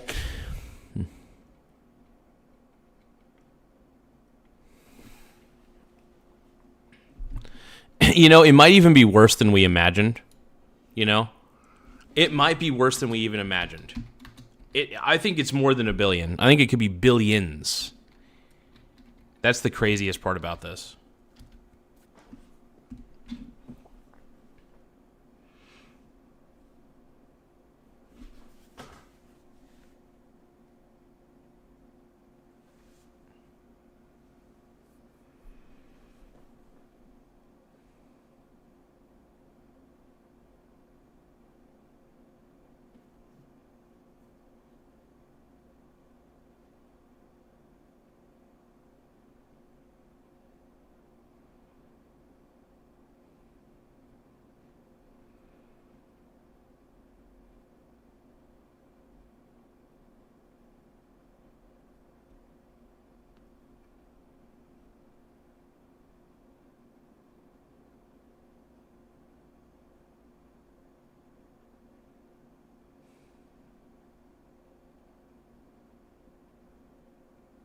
Hell yeah.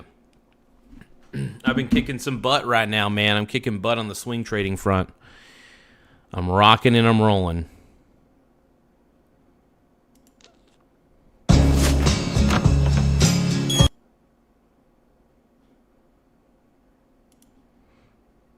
Far right, he called me a delusional conspiracy theorist, and then he also called me a white supremacist. Yet he can't deny any of the claims. Because when you're speaking facts, these people can't come after you. And so when I was just speaking the facts about fraud is fraud, 89% of the population committing the fraud is Somalian, that does not make me a racist. Yeah, he's noticing a pattern. It's called a pattern. There's nothing racist about recognizing a pattern. If you notice that a certain group of people is causing most of the fraud, that's called a pattern. And a lot of the times, especially 89% seems like a pretty damning that there's some causation to that pattern. And that there's a specific group of people doing the fraud. It's not racist to call that out. In fact, it's called logic, it's logical, it's called noticing a pattern. Nothing wrong with that. There's nothing wrong with noticing patterns, man. Not Chad 404 says swing trading is code for dating swingers. That's how liberal the host is. Oh god. No. When I say swing trading, I'm talking about swing trading the VT, the Vanguard Total World Index. racist. Dollars have no race to it. It's just a pure fact that money's being stolen from Republicans and Democrats. So we have seen no denial from Tim Walz at this point. Is that correct? No denial.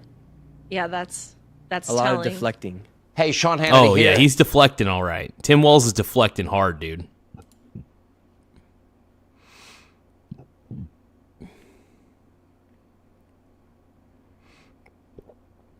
I can't wait to see Nick Shirley's part 2 video. I really can't wait to see that be released, man. Because Nick is awesome, man.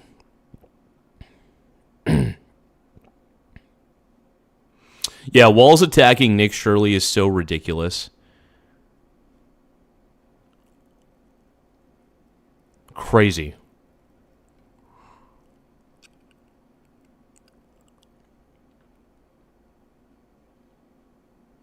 Oh, yeah.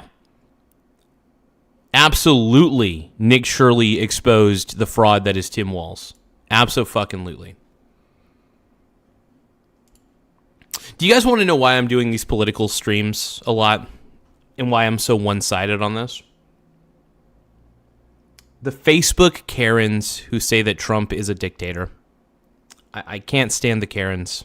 The Karens have led me to, I guess I have Karen derangement syndrome. You know how people have Trump derangement syndrome? I can't stand Karens. I tend to out-Karen the Karen when the Karen tries to Karen me. If that makes sense. I can out-Karen a Karen. It's pretty impressive. When a Karen thinks they're trying to put me in my place, you know, good luck.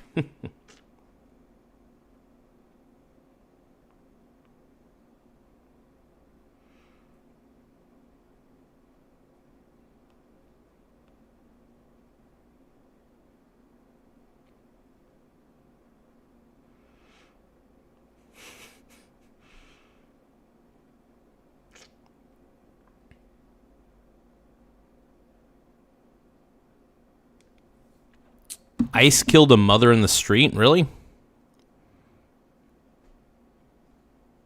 Where'd you hear that from, Slender Man? They're attacking Nick really hard. The only coverage we get from the liberal news is how dumb Nick is. Dude, it's so funny because the left-wing media, the mainstream media, whether it's Fox News, I consider Fox News mainstream media, CNN's mainstream, unfortunately. They're becoming legacy media is what we really should call them, is legacy media, because nobody believes CNN anymore. Nobody believes MSDNC. We don't believe the lies that we're being told.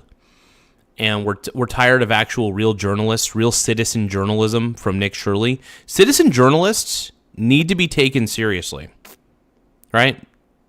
If they're showing you actual proof and they're trying to get to the bottom of a scandal,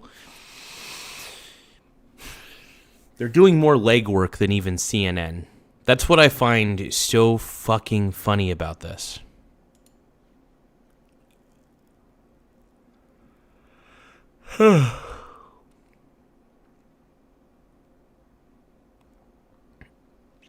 Oh, wow.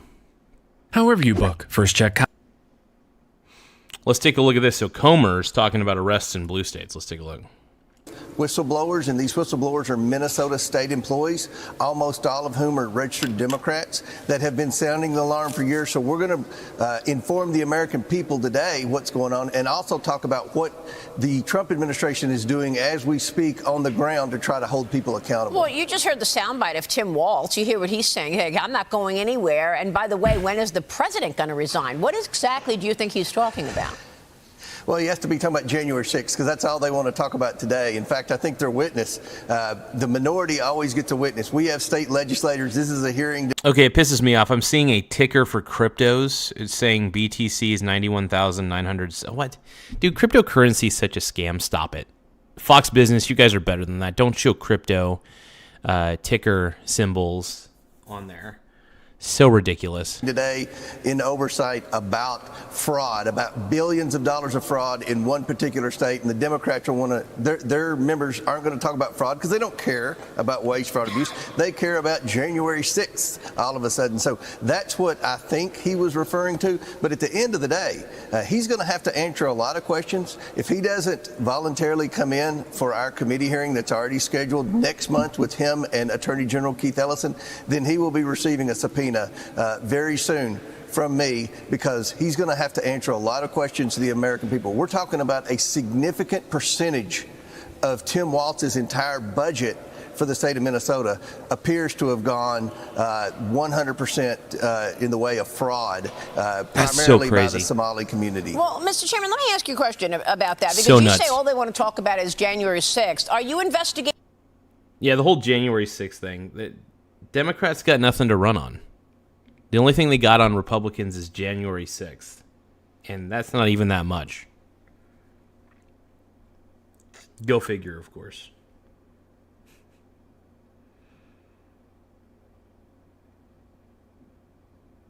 And the funny thing is, we don't take Democrats seriously at this point. We just can't. Democrats are just so crazy. We just can't take them seriously.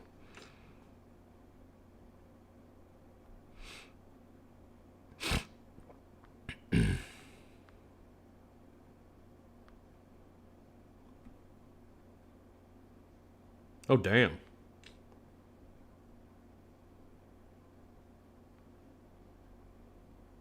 Hold on, you guys. I'm making a little bit of extra dough on crypto, on betting against crypto, by the way. As you know, I love betting against cryptocurrency. I call it grifto. Crypto is grifto. I love swing trading this shit. It gets me so effing hard.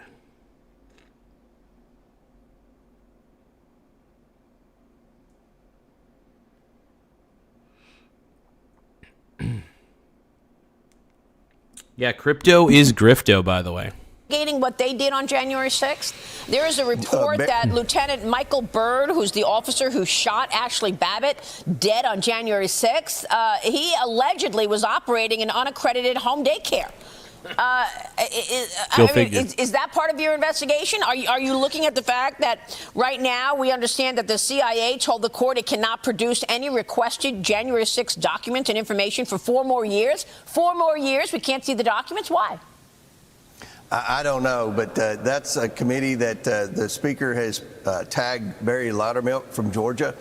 He's on that what's called the House Administration Committee. That committee is usually a very low-profile committee. They kind of focus on House administration here, so that was something that happened obviously inside these walls, and he's been doing a good job, but he's struggling to get information, and I hope that the Trump administration turns over all the information that he has, because we all have questions about January 6th, and it appears that the January 6th committee, led by Liz Cheney and Jamie Raskins and that bunch, weren't truthful with the American people, and that's a consistent pattern I found with Jamie Raskins. I mean, did they destroy evidence? Well, they could have. I mean, I don't. Anything Jamie Raskin does, you can just throw it in the trash. He has zero credibility with me, and I think with most Americans. Well, there. Yep. All right. I don't know much about that, but this is interesting. Will Tim Walz be going to jail? Well, here's the thing. Will Tim Walz actually resign? That's the ultimate question that we're trying to figure out. Is Tim Walz going to resign? Should he resign? Absolutely, he should resign. But, of course, he's just like, I'm going to stay in governance for another year so I can mooch more money and pretend like I'm trying to solve the fraud problem when he's been the source of the fraud problem the entire time. Dude, are you talking about J-Rad? Are you talking about Nick Shirley's video? Are you talking about like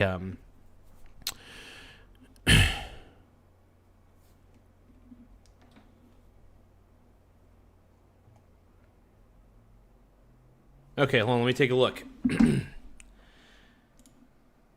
So you're saying that there is an ICE raid that happened and somebody died. Nice, let's take a look.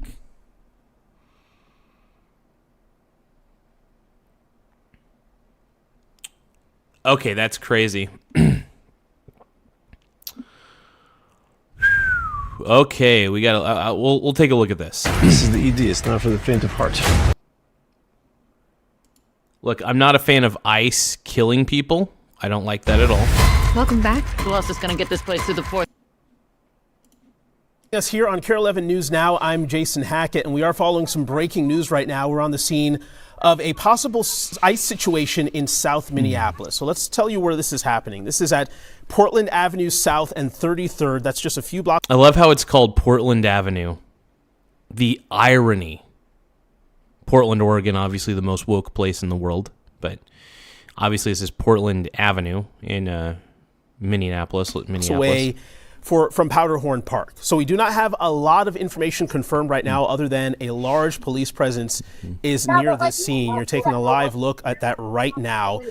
Of course, this is all happening as DHS says it is in the middle of its largest immigration enforcement.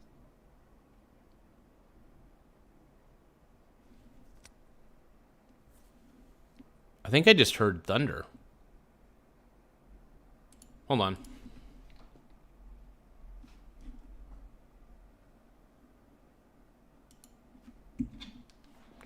I'm gonna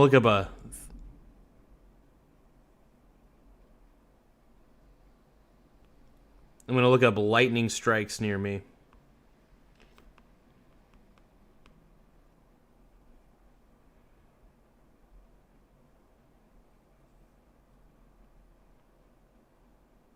Oh, wow.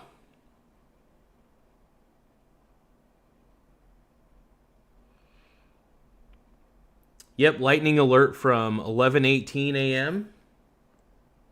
Okay, so what I was hearing was actual lightning. Okay, that's crazy.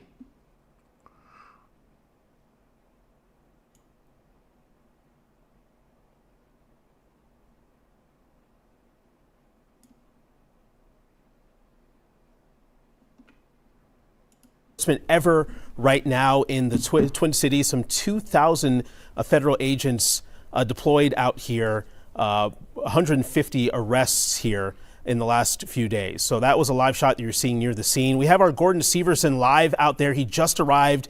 Gordon, I know it's hectic. I know there's a lot going on right now. Tell us what you know and what you're seeing out there. Well, yeah, we're here at the corner of 33rd Street and Portland Avenue, and more than 100 people here. And as we're walking over, we saw about a dozen or so federal agents kind of getting out of their vehicles, walking this way with full-on, protective gear and weaponry. And then we got here to the scene, and there was a few dozen more federal agents here already at the scene. You can see it's already blocked off. And we're seeing, a few dozen Minneapolis police officers also here at the scene. I did put a call in. I honestly bet if I was to go to Twitter right now, I would actually be able to see some video of what happened. It's going to be disturbing, I'm sure. It's going to be absolutely disturbing. It's going to be pretty bad, but let's take a look. I'm not going to show the video, obviously, because it may be raw and unedited and pretty graphic. But I'm pretty sure there might have been witnesses and smartphone cameras.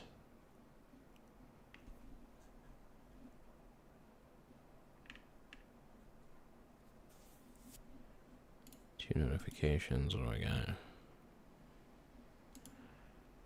going to look up ICE. What's the latest?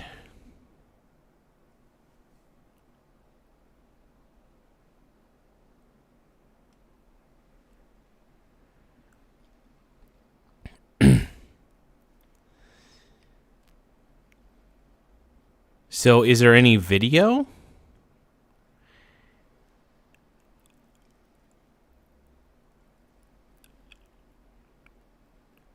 Okay, so the shooting, it sounds like, was actually justified then.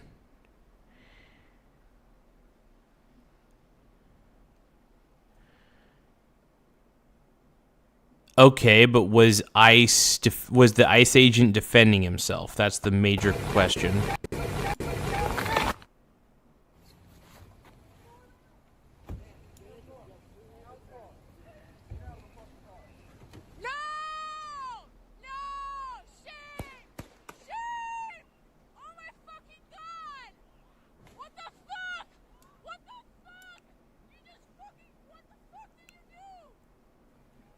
Whoa.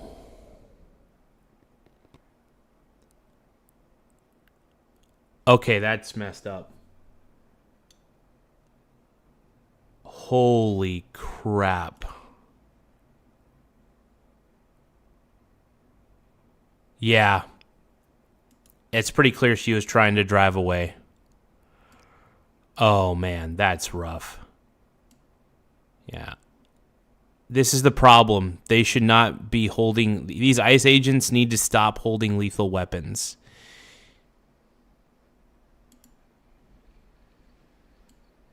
I'm watching the video again real quick. Hold on.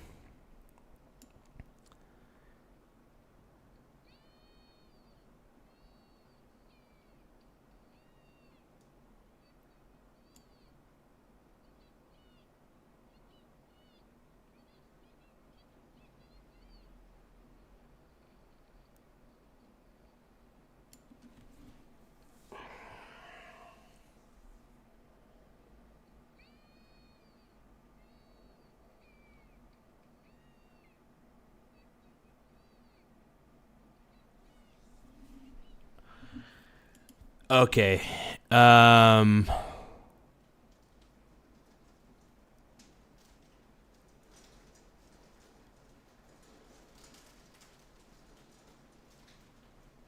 That's beyond disturbing.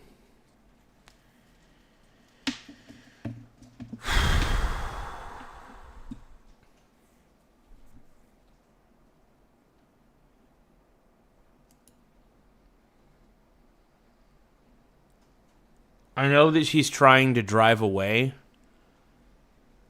but you don't... I can't defend that. Yeah, that's so fucked up, dude. That is beyond what I just watched.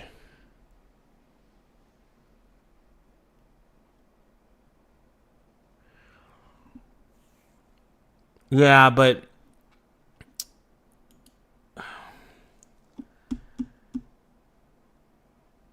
It's pretty clear as day.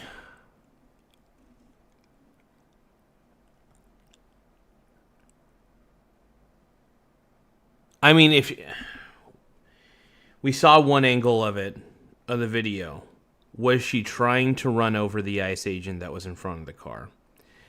Even if she was, shooting the passenger of a car in the car itself, I can't defend that, dude. Like, I'm not a fan of the fraud that's happening in Minnesota, but that's insane. That is insane. That's not self-defense at that point. I don't know what that...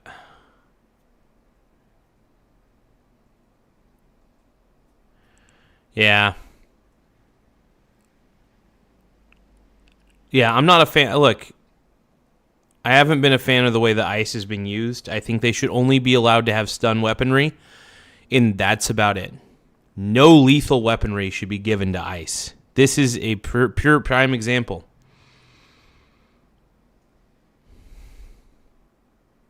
Don't get me wrong. I'm pissed off about the fraud that's happening in Minnesota, but that shouldn't be happening either. What I just saw on that video on X,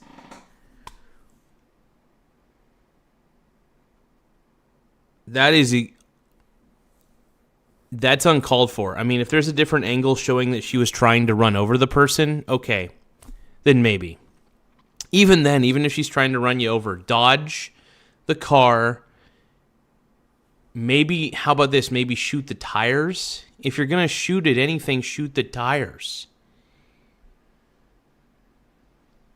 I still don't think ICE agents should be allowed to have lethal weapons. They should only have stun weapons.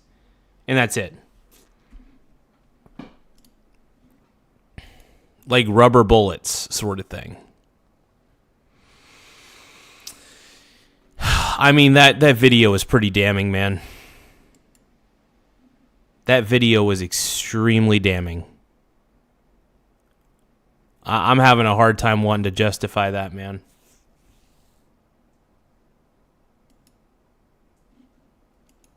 I can't justify that. I just can't.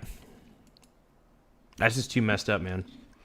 You don't shoot somebody who's driving in the car.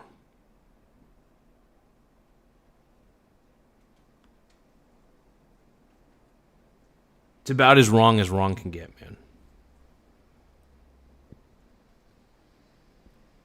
I'll definitely make a judgment on it for sure. And my judgment is it just seems off. It's messed up, man.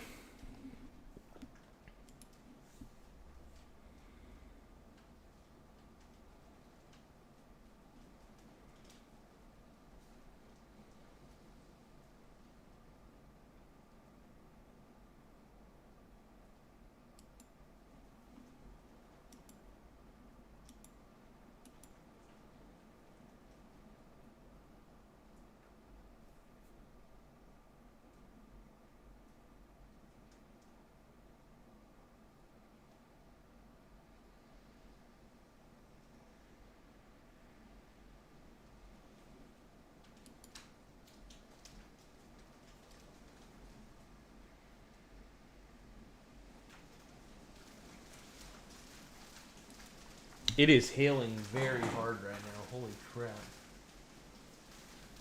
Whew.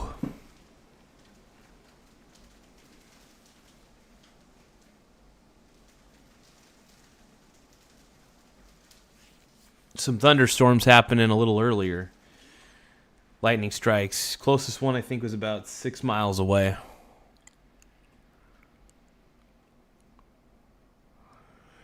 Yeah. I think that they need to disband ICE. That video is rough, dude. That was uncalled for. That's so fucked up. I mean, there needs to be some pretty damn evidence to show that shooting somebody driving a car trying to drive away is justified. Now, what was this person doing beforehand? I don't know. But ICE agents should not, and I repeat, they should not have lethal weapons.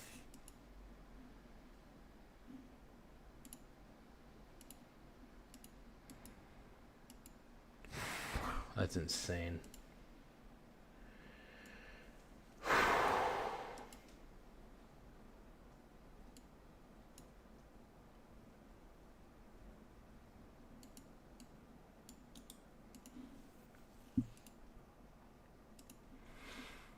I need a second to process that. That was messed up, dude.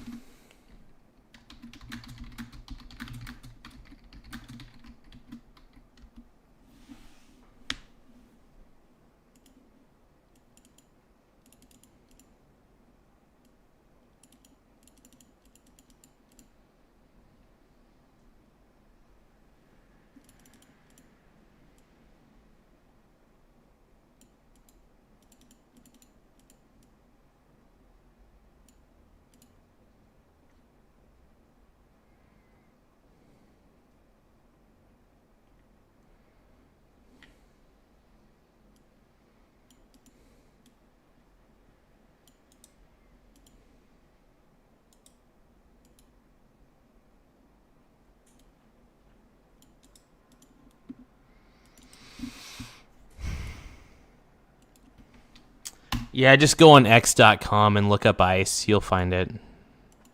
It's pretty damning, man. I watched that video just now, and yeah, I can't justify that.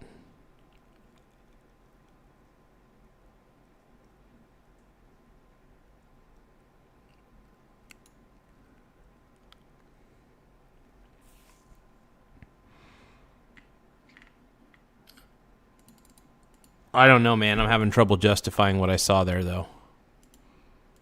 That just felt messed up, dude.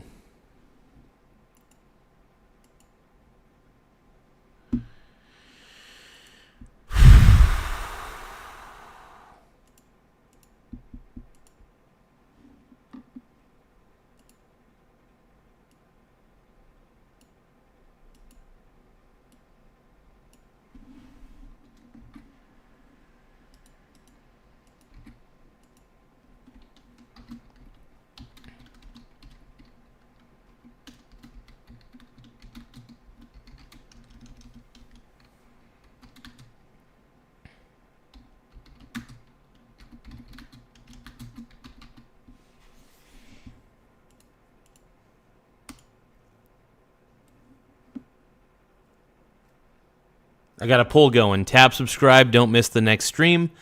And 0 votes so far. Yes, Daddy. And no, I love Tim Walz.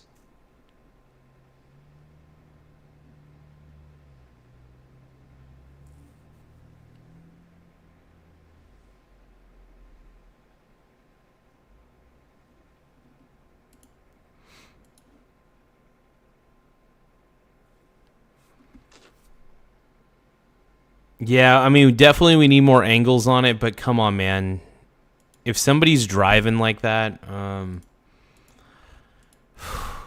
don't know. I just don't feel like it's very defensible. I'm having trouble wanting to defend that, man. I can't see a lot of reasons to defend what I just saw.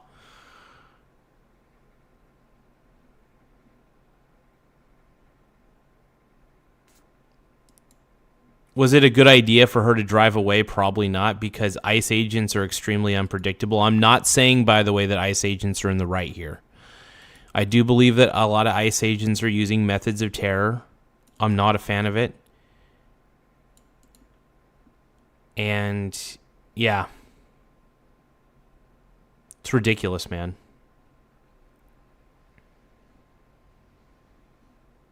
Ridiculous.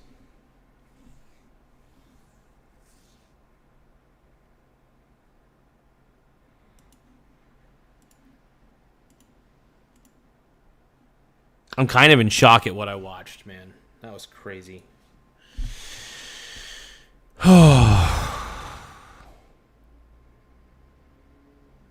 Blows my mind, man. What do you guys... I don't know. If you guys go to x.com and then type in ICE, the video will come up. You'll have to scroll down a little bit, but the video will come up. And, yeah...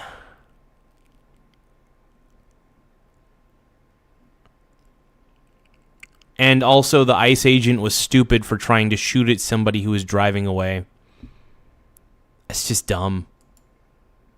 It's the dumbest move. I think that is what is going to eviscerate ICE ultimately, is the fact that ICE agents don't deserve to have lethal weapons. They can have stun weapons. I think that's reasonable. But lethal weapons, that's out of the question. Out of the question. Hell no.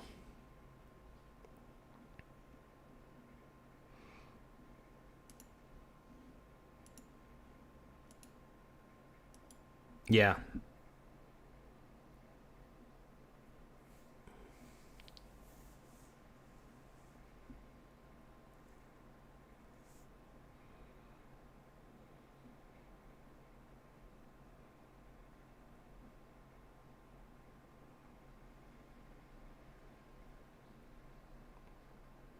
Here's the thing, man.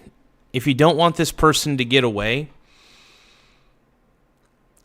first off, shooting them point blank while they're trying to drive away is a coward move. That's extremely messed up. Shoot out the tires if you need to. Fine.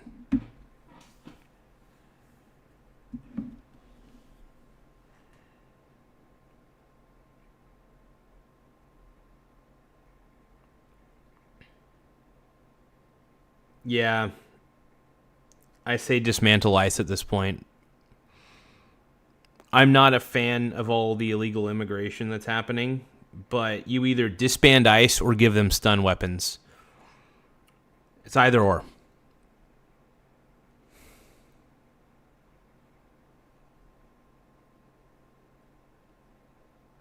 I would be a fan of ICE if they didn't give ICE agents lethal weapons. But if you're giving these guys lethal weapons, I don't trust that they're going to make the right move. I think if you give them non-lethal weapons, I think that if they make a mistake, at least nobody dies.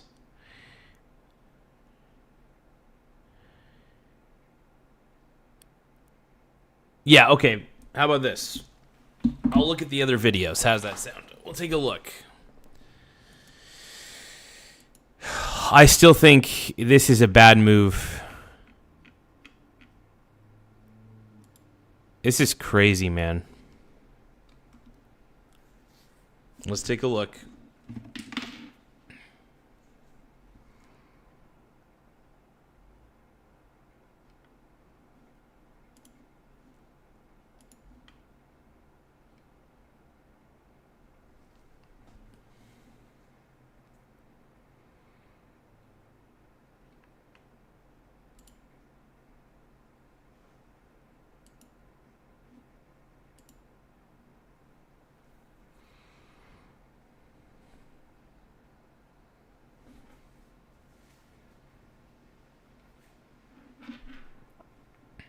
Here's another angle. All right.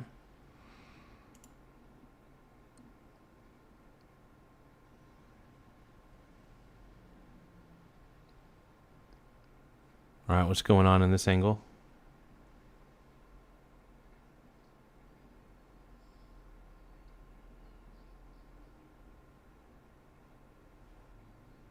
Okay, that angle doesn't really show much. Yeah.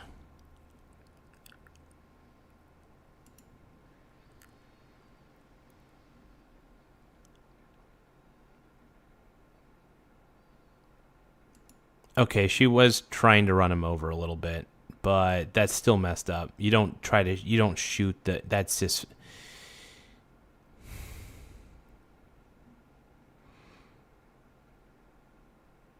That is true. Actually, I'm looking at it from this angle. She was trying to run him over. Oh shit. I gotta see if there's more angles on this.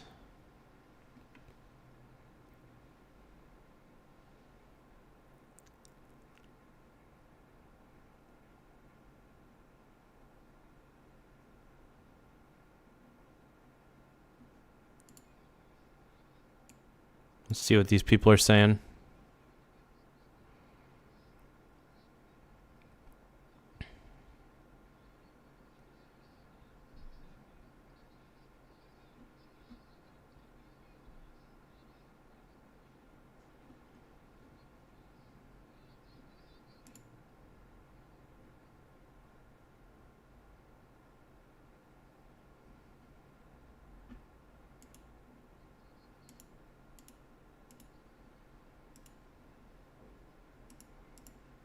Yeah, the shooting the person in the face is still messed up.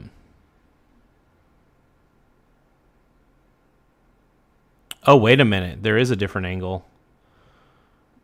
Shot 2-3 times.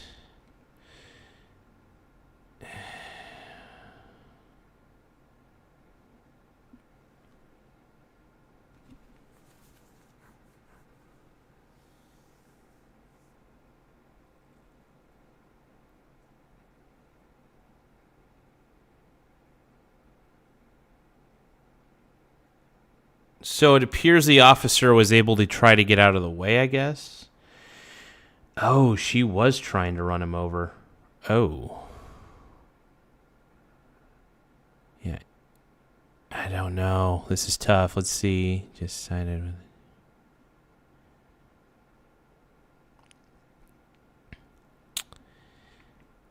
This is difficult, man.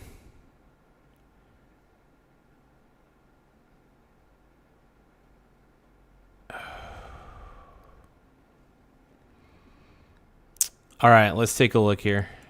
We're gonna I don't want to show the violence, but we're gonna react to a video on X real quick. Looks like Minneapolis mayor 53 minutes ago, Jacob Fry to ICE says, "Get the fuck out of Minnesota." Let's take a look. Oh, Mormon dudes. This is crazy, man. This is wild. I can say, again, that'll make this situation better, but I do have a message for our community, for our city, and I have a message for ICE. To ICE, get the fuck out of Minneapolis. Without a doubt, man.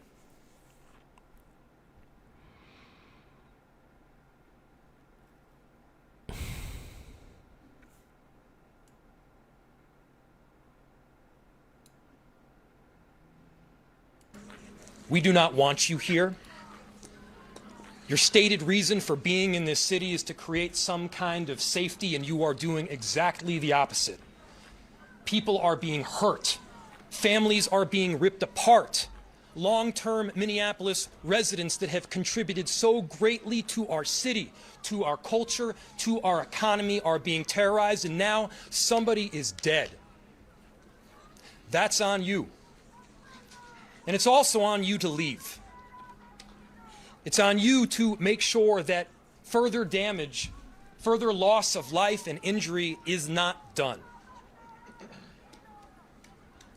We're going to be working towards justice as quickly as we possibly can right now, and justice is what we've all got to get.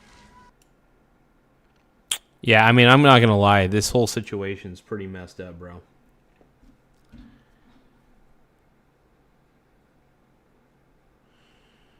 Let's see.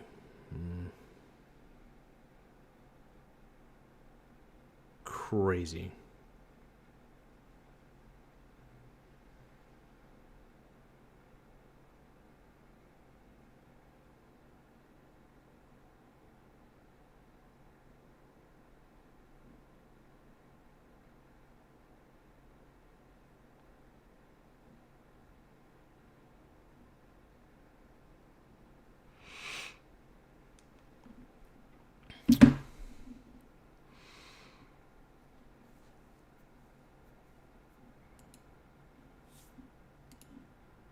Yeah.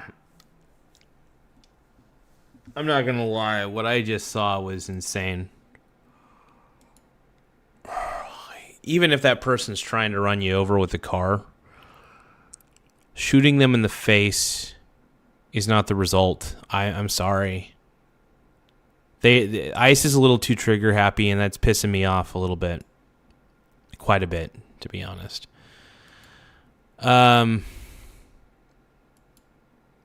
Crazy.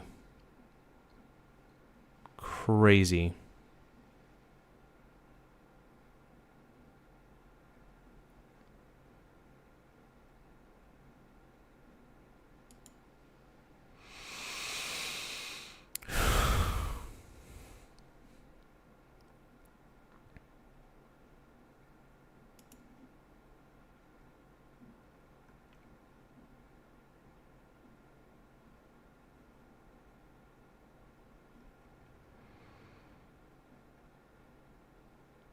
Yeah.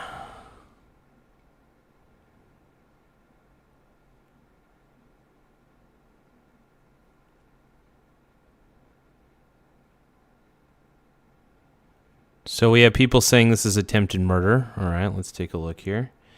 Okay, so there's the ICE agent in front, and... Okay. I still don't, even if she was trying to drive towards him, I still don't think it was smart of him to do. To shoot at her. You know?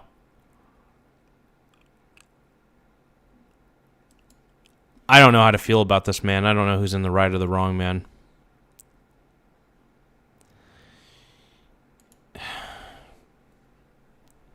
That's crazy.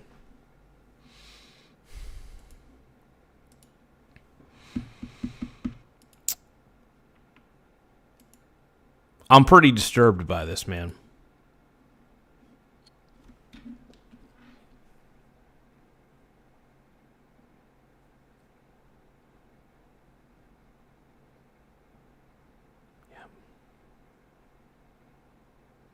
Yeah, I'm absolutely not a fan of what I just witnessed on that. That just seems pretty messed up, dude.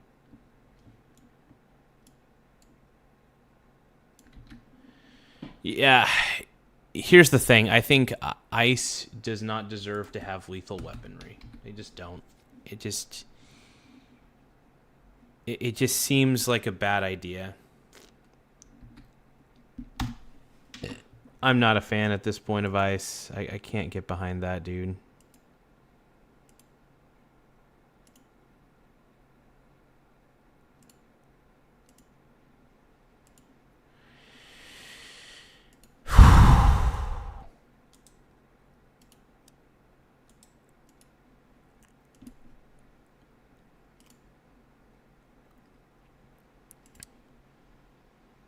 it's wild. I mean, this whole situation is extremely wild to me, man. I just don't know what to think about it.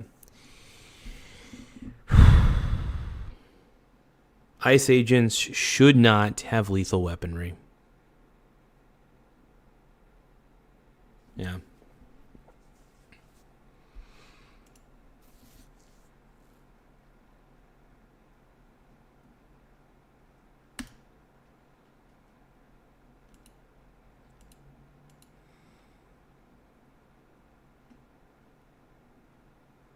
Yeah,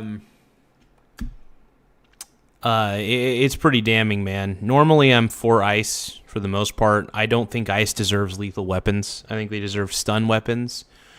Some lady got shot 3 times while she was trying to drive away. I looked at the videos on, if you go on x.com and you look up ICE, there's quite a few videos. Did the ICE agent probably almost get run over?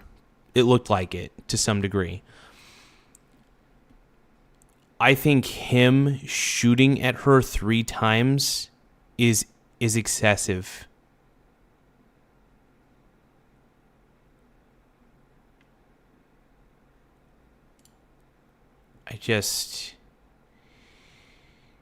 Yeah.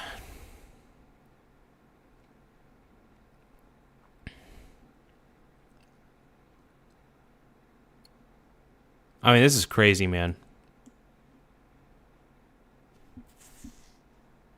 It's tough to tell the angle. Was he in front of the vehicle? Even if he was in front of the vehicle, I think shooting at her 3 times is disturbingly wrong. It's so messed up, dude.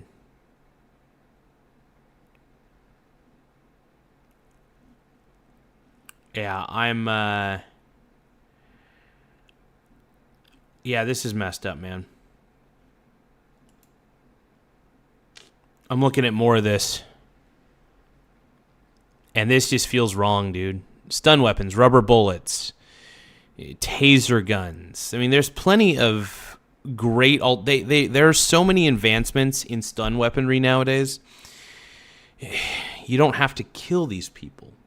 If you want to stun them, you can. But if you're gonna... I just feel a lot of these guys that are ICE agents just probably shouldn't have a gun. If they're gonna... the stun weapon, maybe.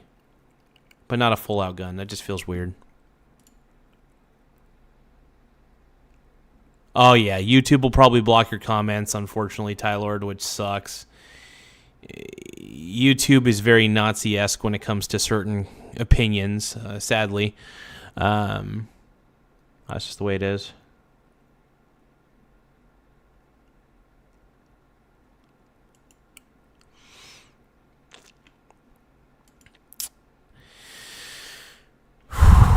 I mean, this is pretty disgusting, man.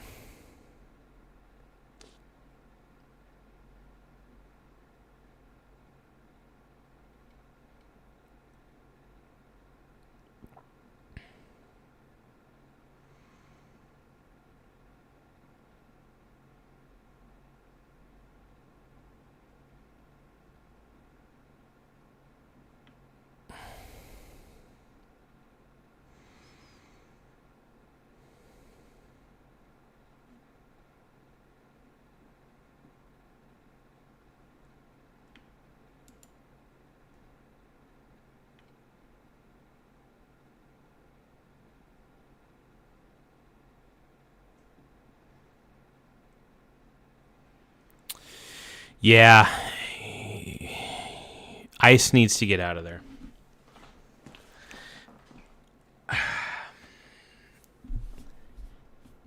There's an ultimatum that we should have. Make sure ICE only has stun weapons.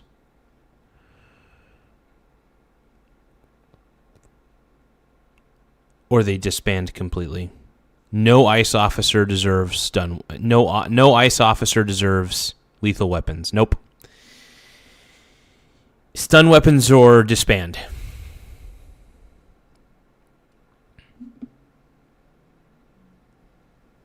No, I watched the video. I watched a couple different angles, and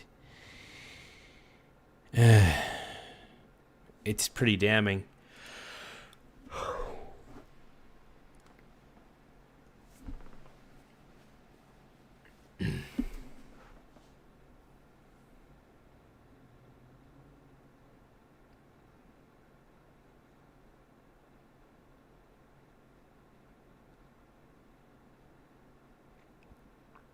Okay, there's another angle. I'm looking at another angle real quick.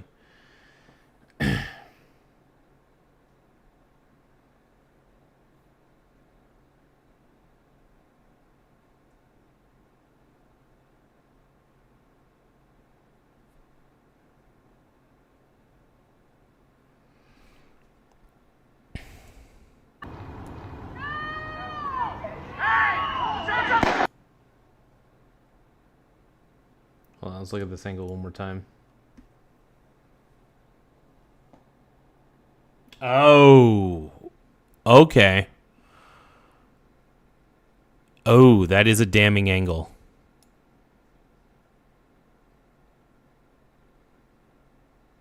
She was, oh my goodness. I think she was actually trying to run him over. The angle that I just saw. I'm not taking any sides at this point. I still think that ICE does not deserve to have lethal weaponry. But I think she was actually trying to run him over.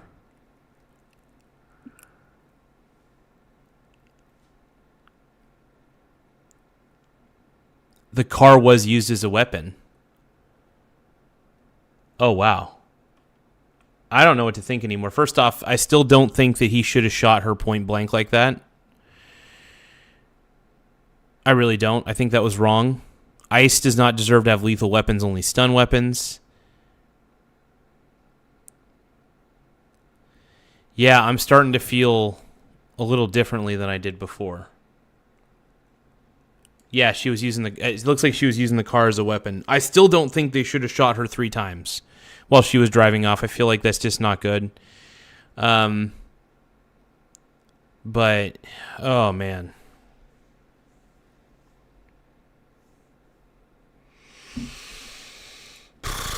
That's rough, dude. I think this is one of those situations where both people were in the wrong. I think that both people were actually in the wrong there.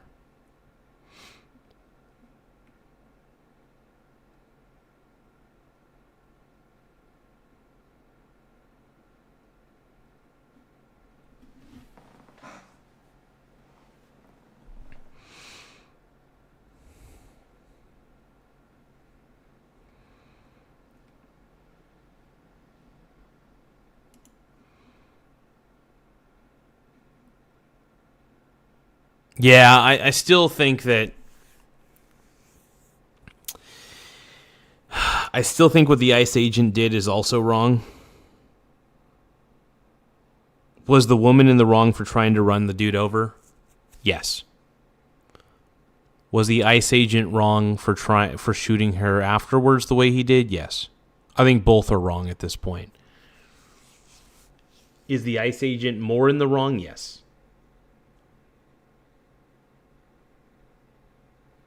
Both people, I believe, were wrong in this. It's unfortunate that that lady lost her life, though. And it sucks.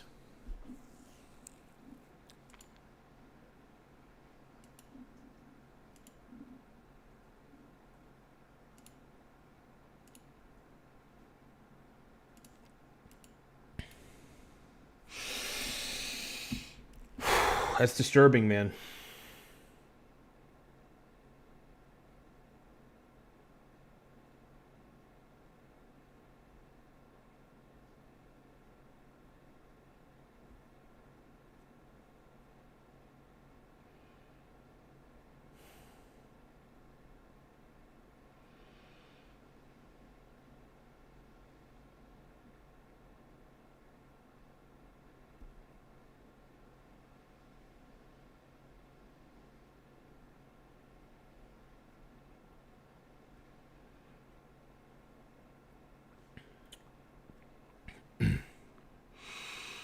Yeah, I don't know what to think, man. That's just... It does feel a little bit wicked.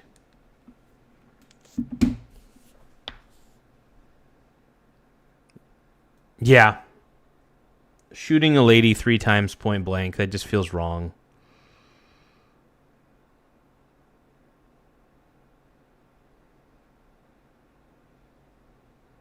Darth Slayer, come on, man. Not all ICE agents are heroes. I hope you're being sarcastic, man.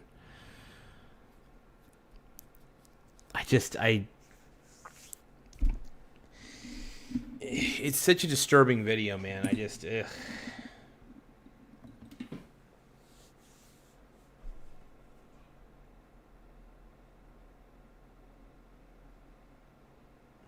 It's messed up, dude.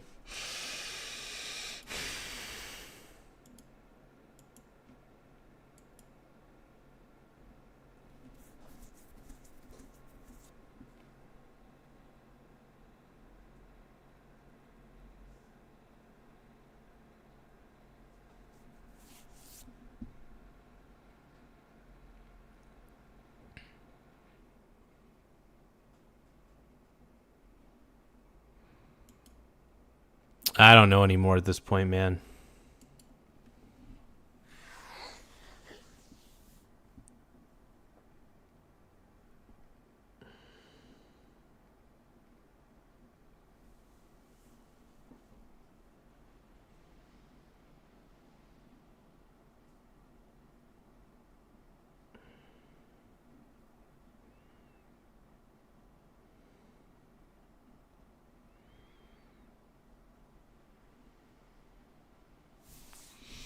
Yeah.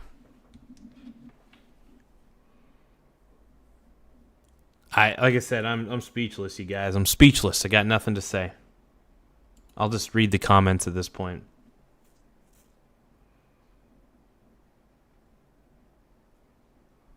ET says it's those damn NVIDIA chips. Oh, man. That was honestly a chilling scene to see.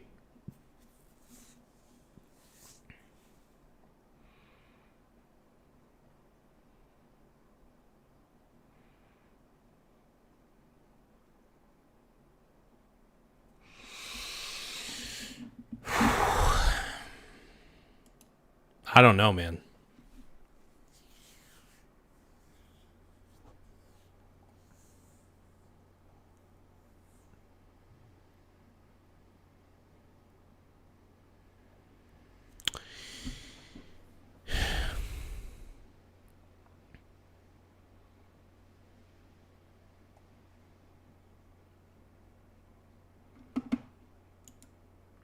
Yeah, I'm not a fan of what I just saw.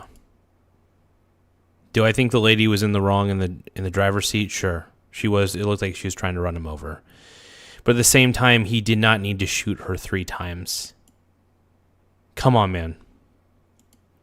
Get your shit together. Shoot out the tires if you need to. You don't. You could have prevented her from getting away just by shooting the tires.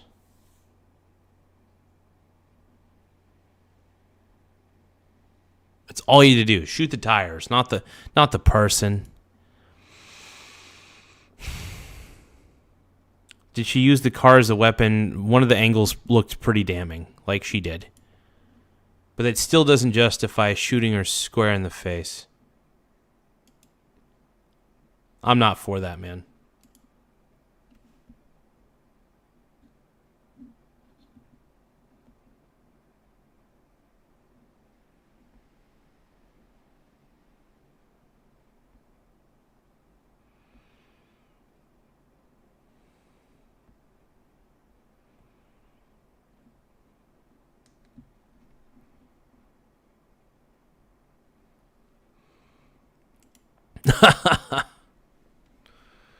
The ET says we need the stolen valor guy's opinion. That stolen valor guy was crazy.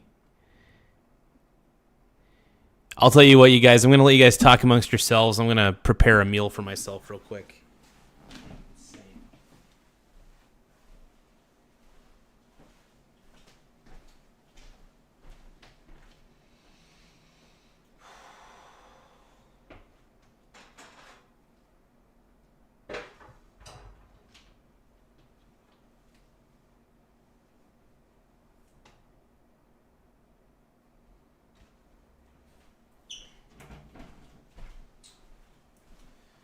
Gonna have some spicy New England clam chowder.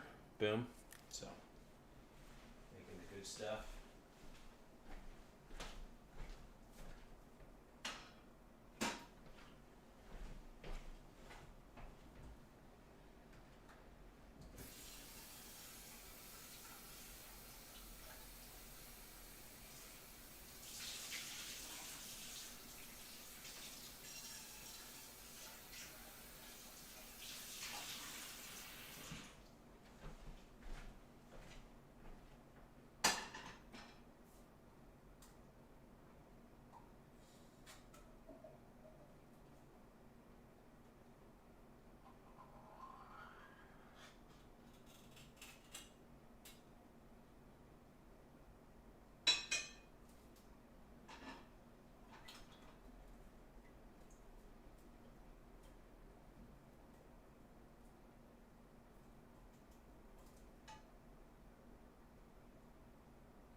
laugh out loud.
Hey, Brony.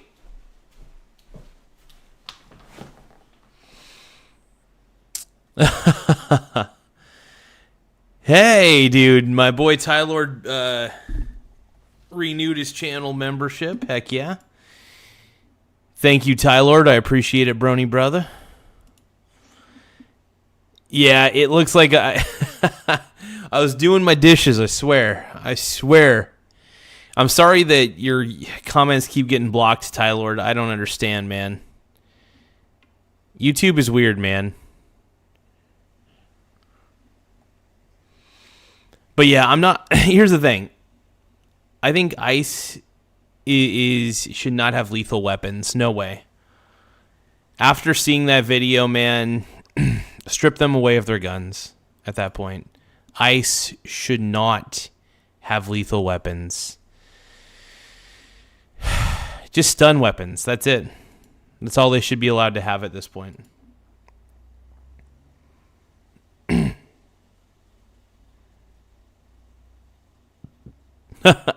Not even bad comments either yet. But yeah, the whole situation's wild, man, that's going on in Minneapolis, and people are pissed. I mean, look, I'm pissed about the fraud, but I'm also pissed about what I saw with the ICE agents.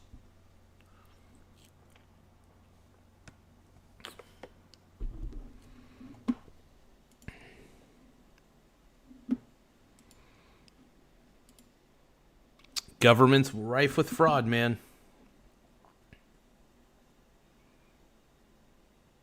But I want to thank everybody for tapping the subscribe button. The more subscribers we get, the better. It does help the channel grow in more ways than one. And yeah.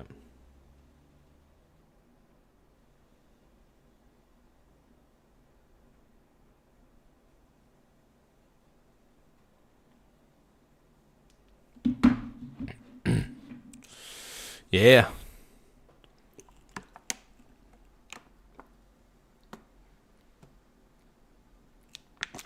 Yeah, YouTube is the king of banning comments they don't like because they feel like they got to protect the community. Ugh. Annoying. But I will say this, though. Nick has absolutely exposed Tim Walz for what he is. Without a doubt.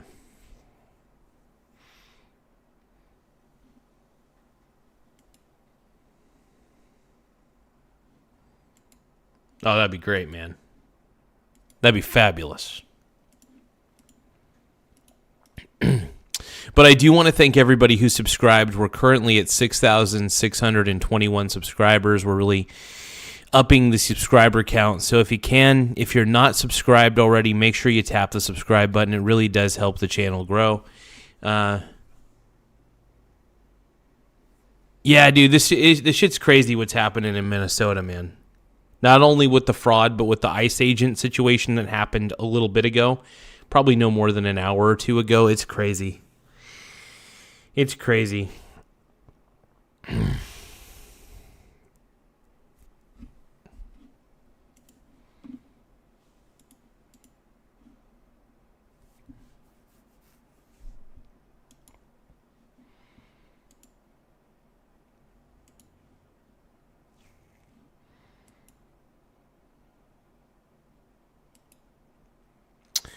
But I will catch you all later. I decided I'm just going to kind of end the stream here. But I do want to thank Ty Lord for renewing his membership as a sexy channel member. I appreciate you, Brony. Don't forget to subscribe, though. The more subscribers we get, the better. It does help the channel grow. And it helps us a lot. So if you guys can gift memberships or give gifts of any kind, that's helps us a lot. Even super chats, we appreciate those. I just want to say I appreciate everybody's efforts in subscribing and helping this channel become what it's become. You guys seriously are the anchor that makes this show grow. So the more people who subscribe, the more the show gets put out there to more additional types of people. And the people who love this show end up staying for this show. And I appreciate everybody who has stayed along for this show. And have kept it going.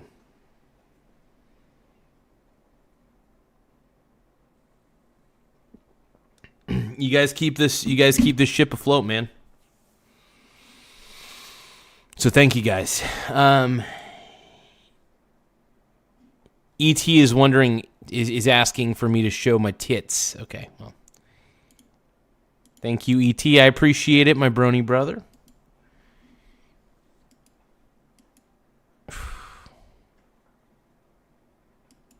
ET says he's only here for the frosting. It's perfectly reasonable. Hold on, my clam chowder feels like it's boiling over.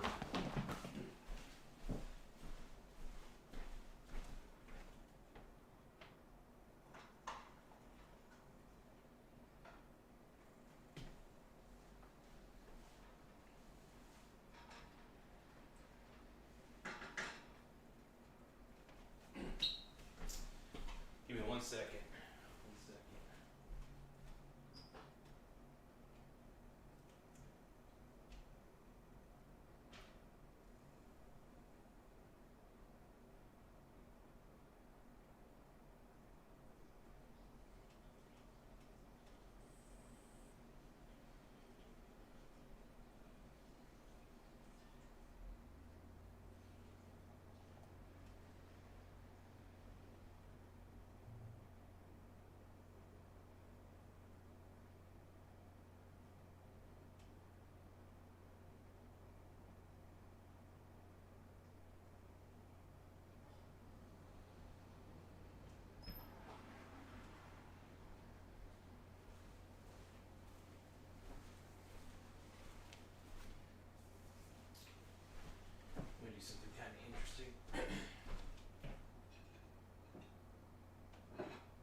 Okay, let's take a look here.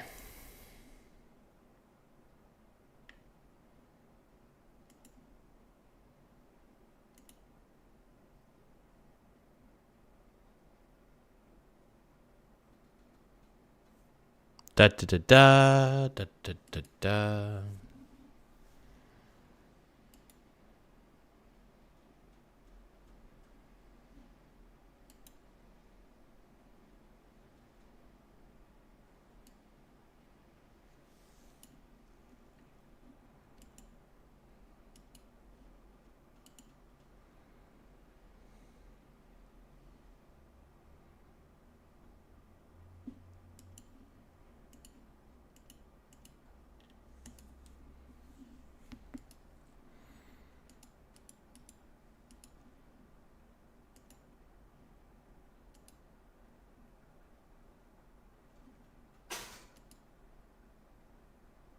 All right, hold on.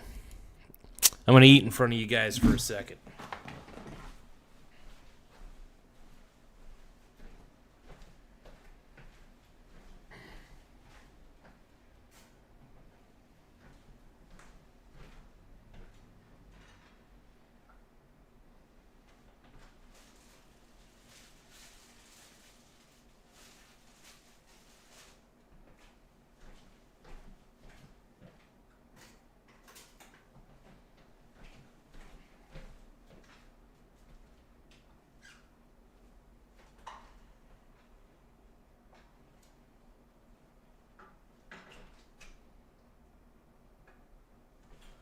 I'm doing a bit of a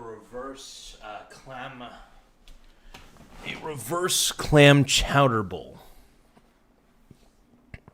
It's pretty hot.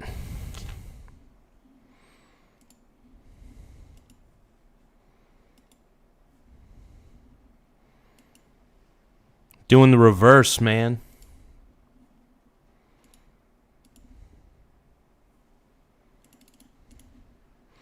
But I do want to thank everybody for tapping the subscribe button, though. It really does help the channel grow in more ways than one. So all the subscribers we've been getting have been great. But yeah, everything that's happening right now, man, this whole situation's extremely wild. And I really don't know what to think about it at this point.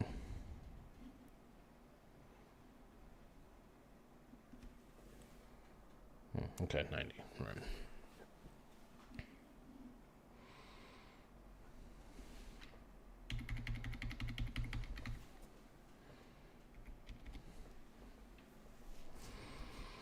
We talk about all sorts of stuff, man. We're right now we're kind of just covering the, everything that's been happening and with the Minnesota situation. It's wild, dude. The whole situation is just kind of crazy. It's too crazy for me to be like, ugh, can't even, man.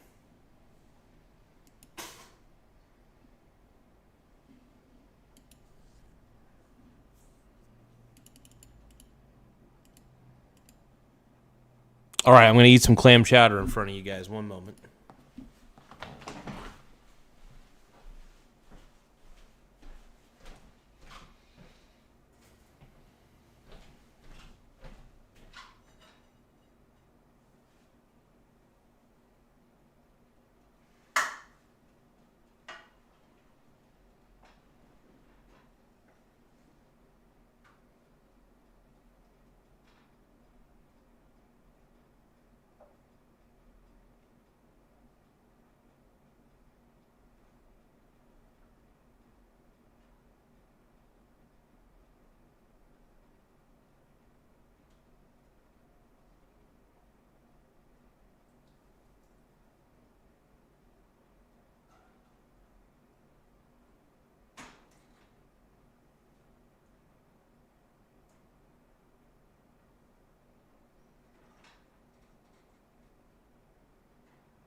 Okay. Okay, here we go. So I got so it's a clam chowder. It's a fake clam chowder bowl because it's really just, instead of putting the clam chowder in a bowl, I'm putting it over toast. It's pretty good. Ready?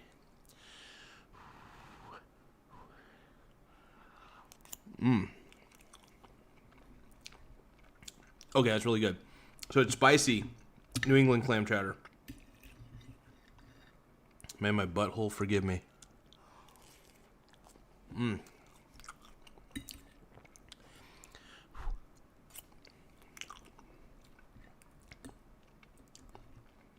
Woo.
This is really good, man.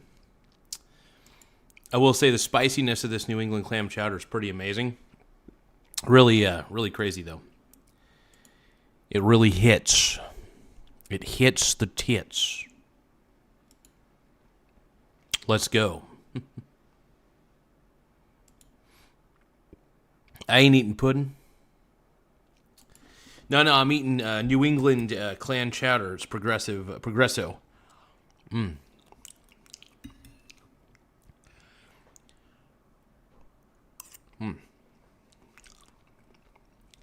It's pretty good, man.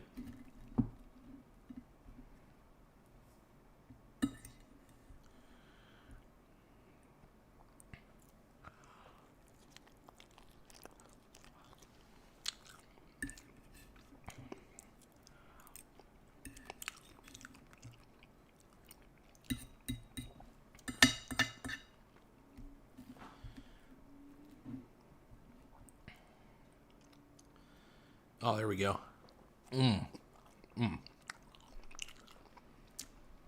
But yeah, I put the clam chowder on top of some toast. And so it's kind of like a poor man's clam chowder bowl.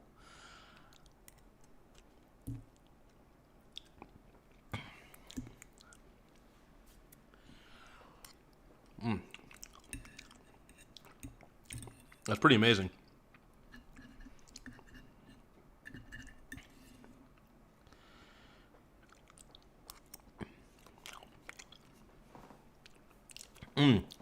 This is the spiciest clam chowder I've had in a while. Progresso really did an outstanding job on this. This is amazing.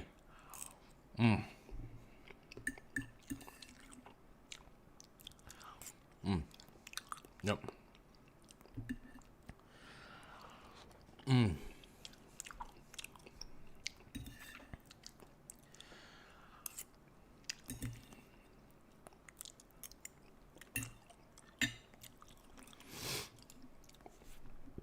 Oh, my nose is running. It's pretty good, though. Whew.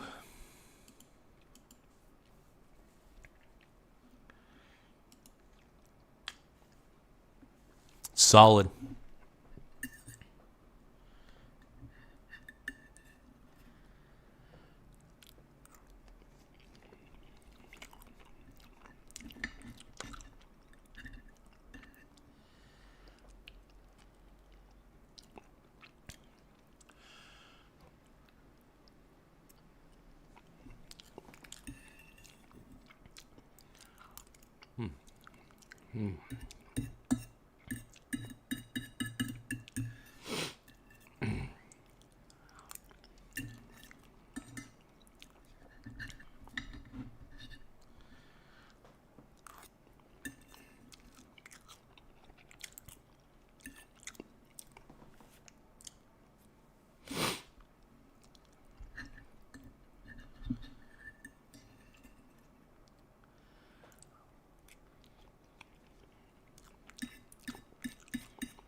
Well, all right, you guys, I'm going to end the stream right now.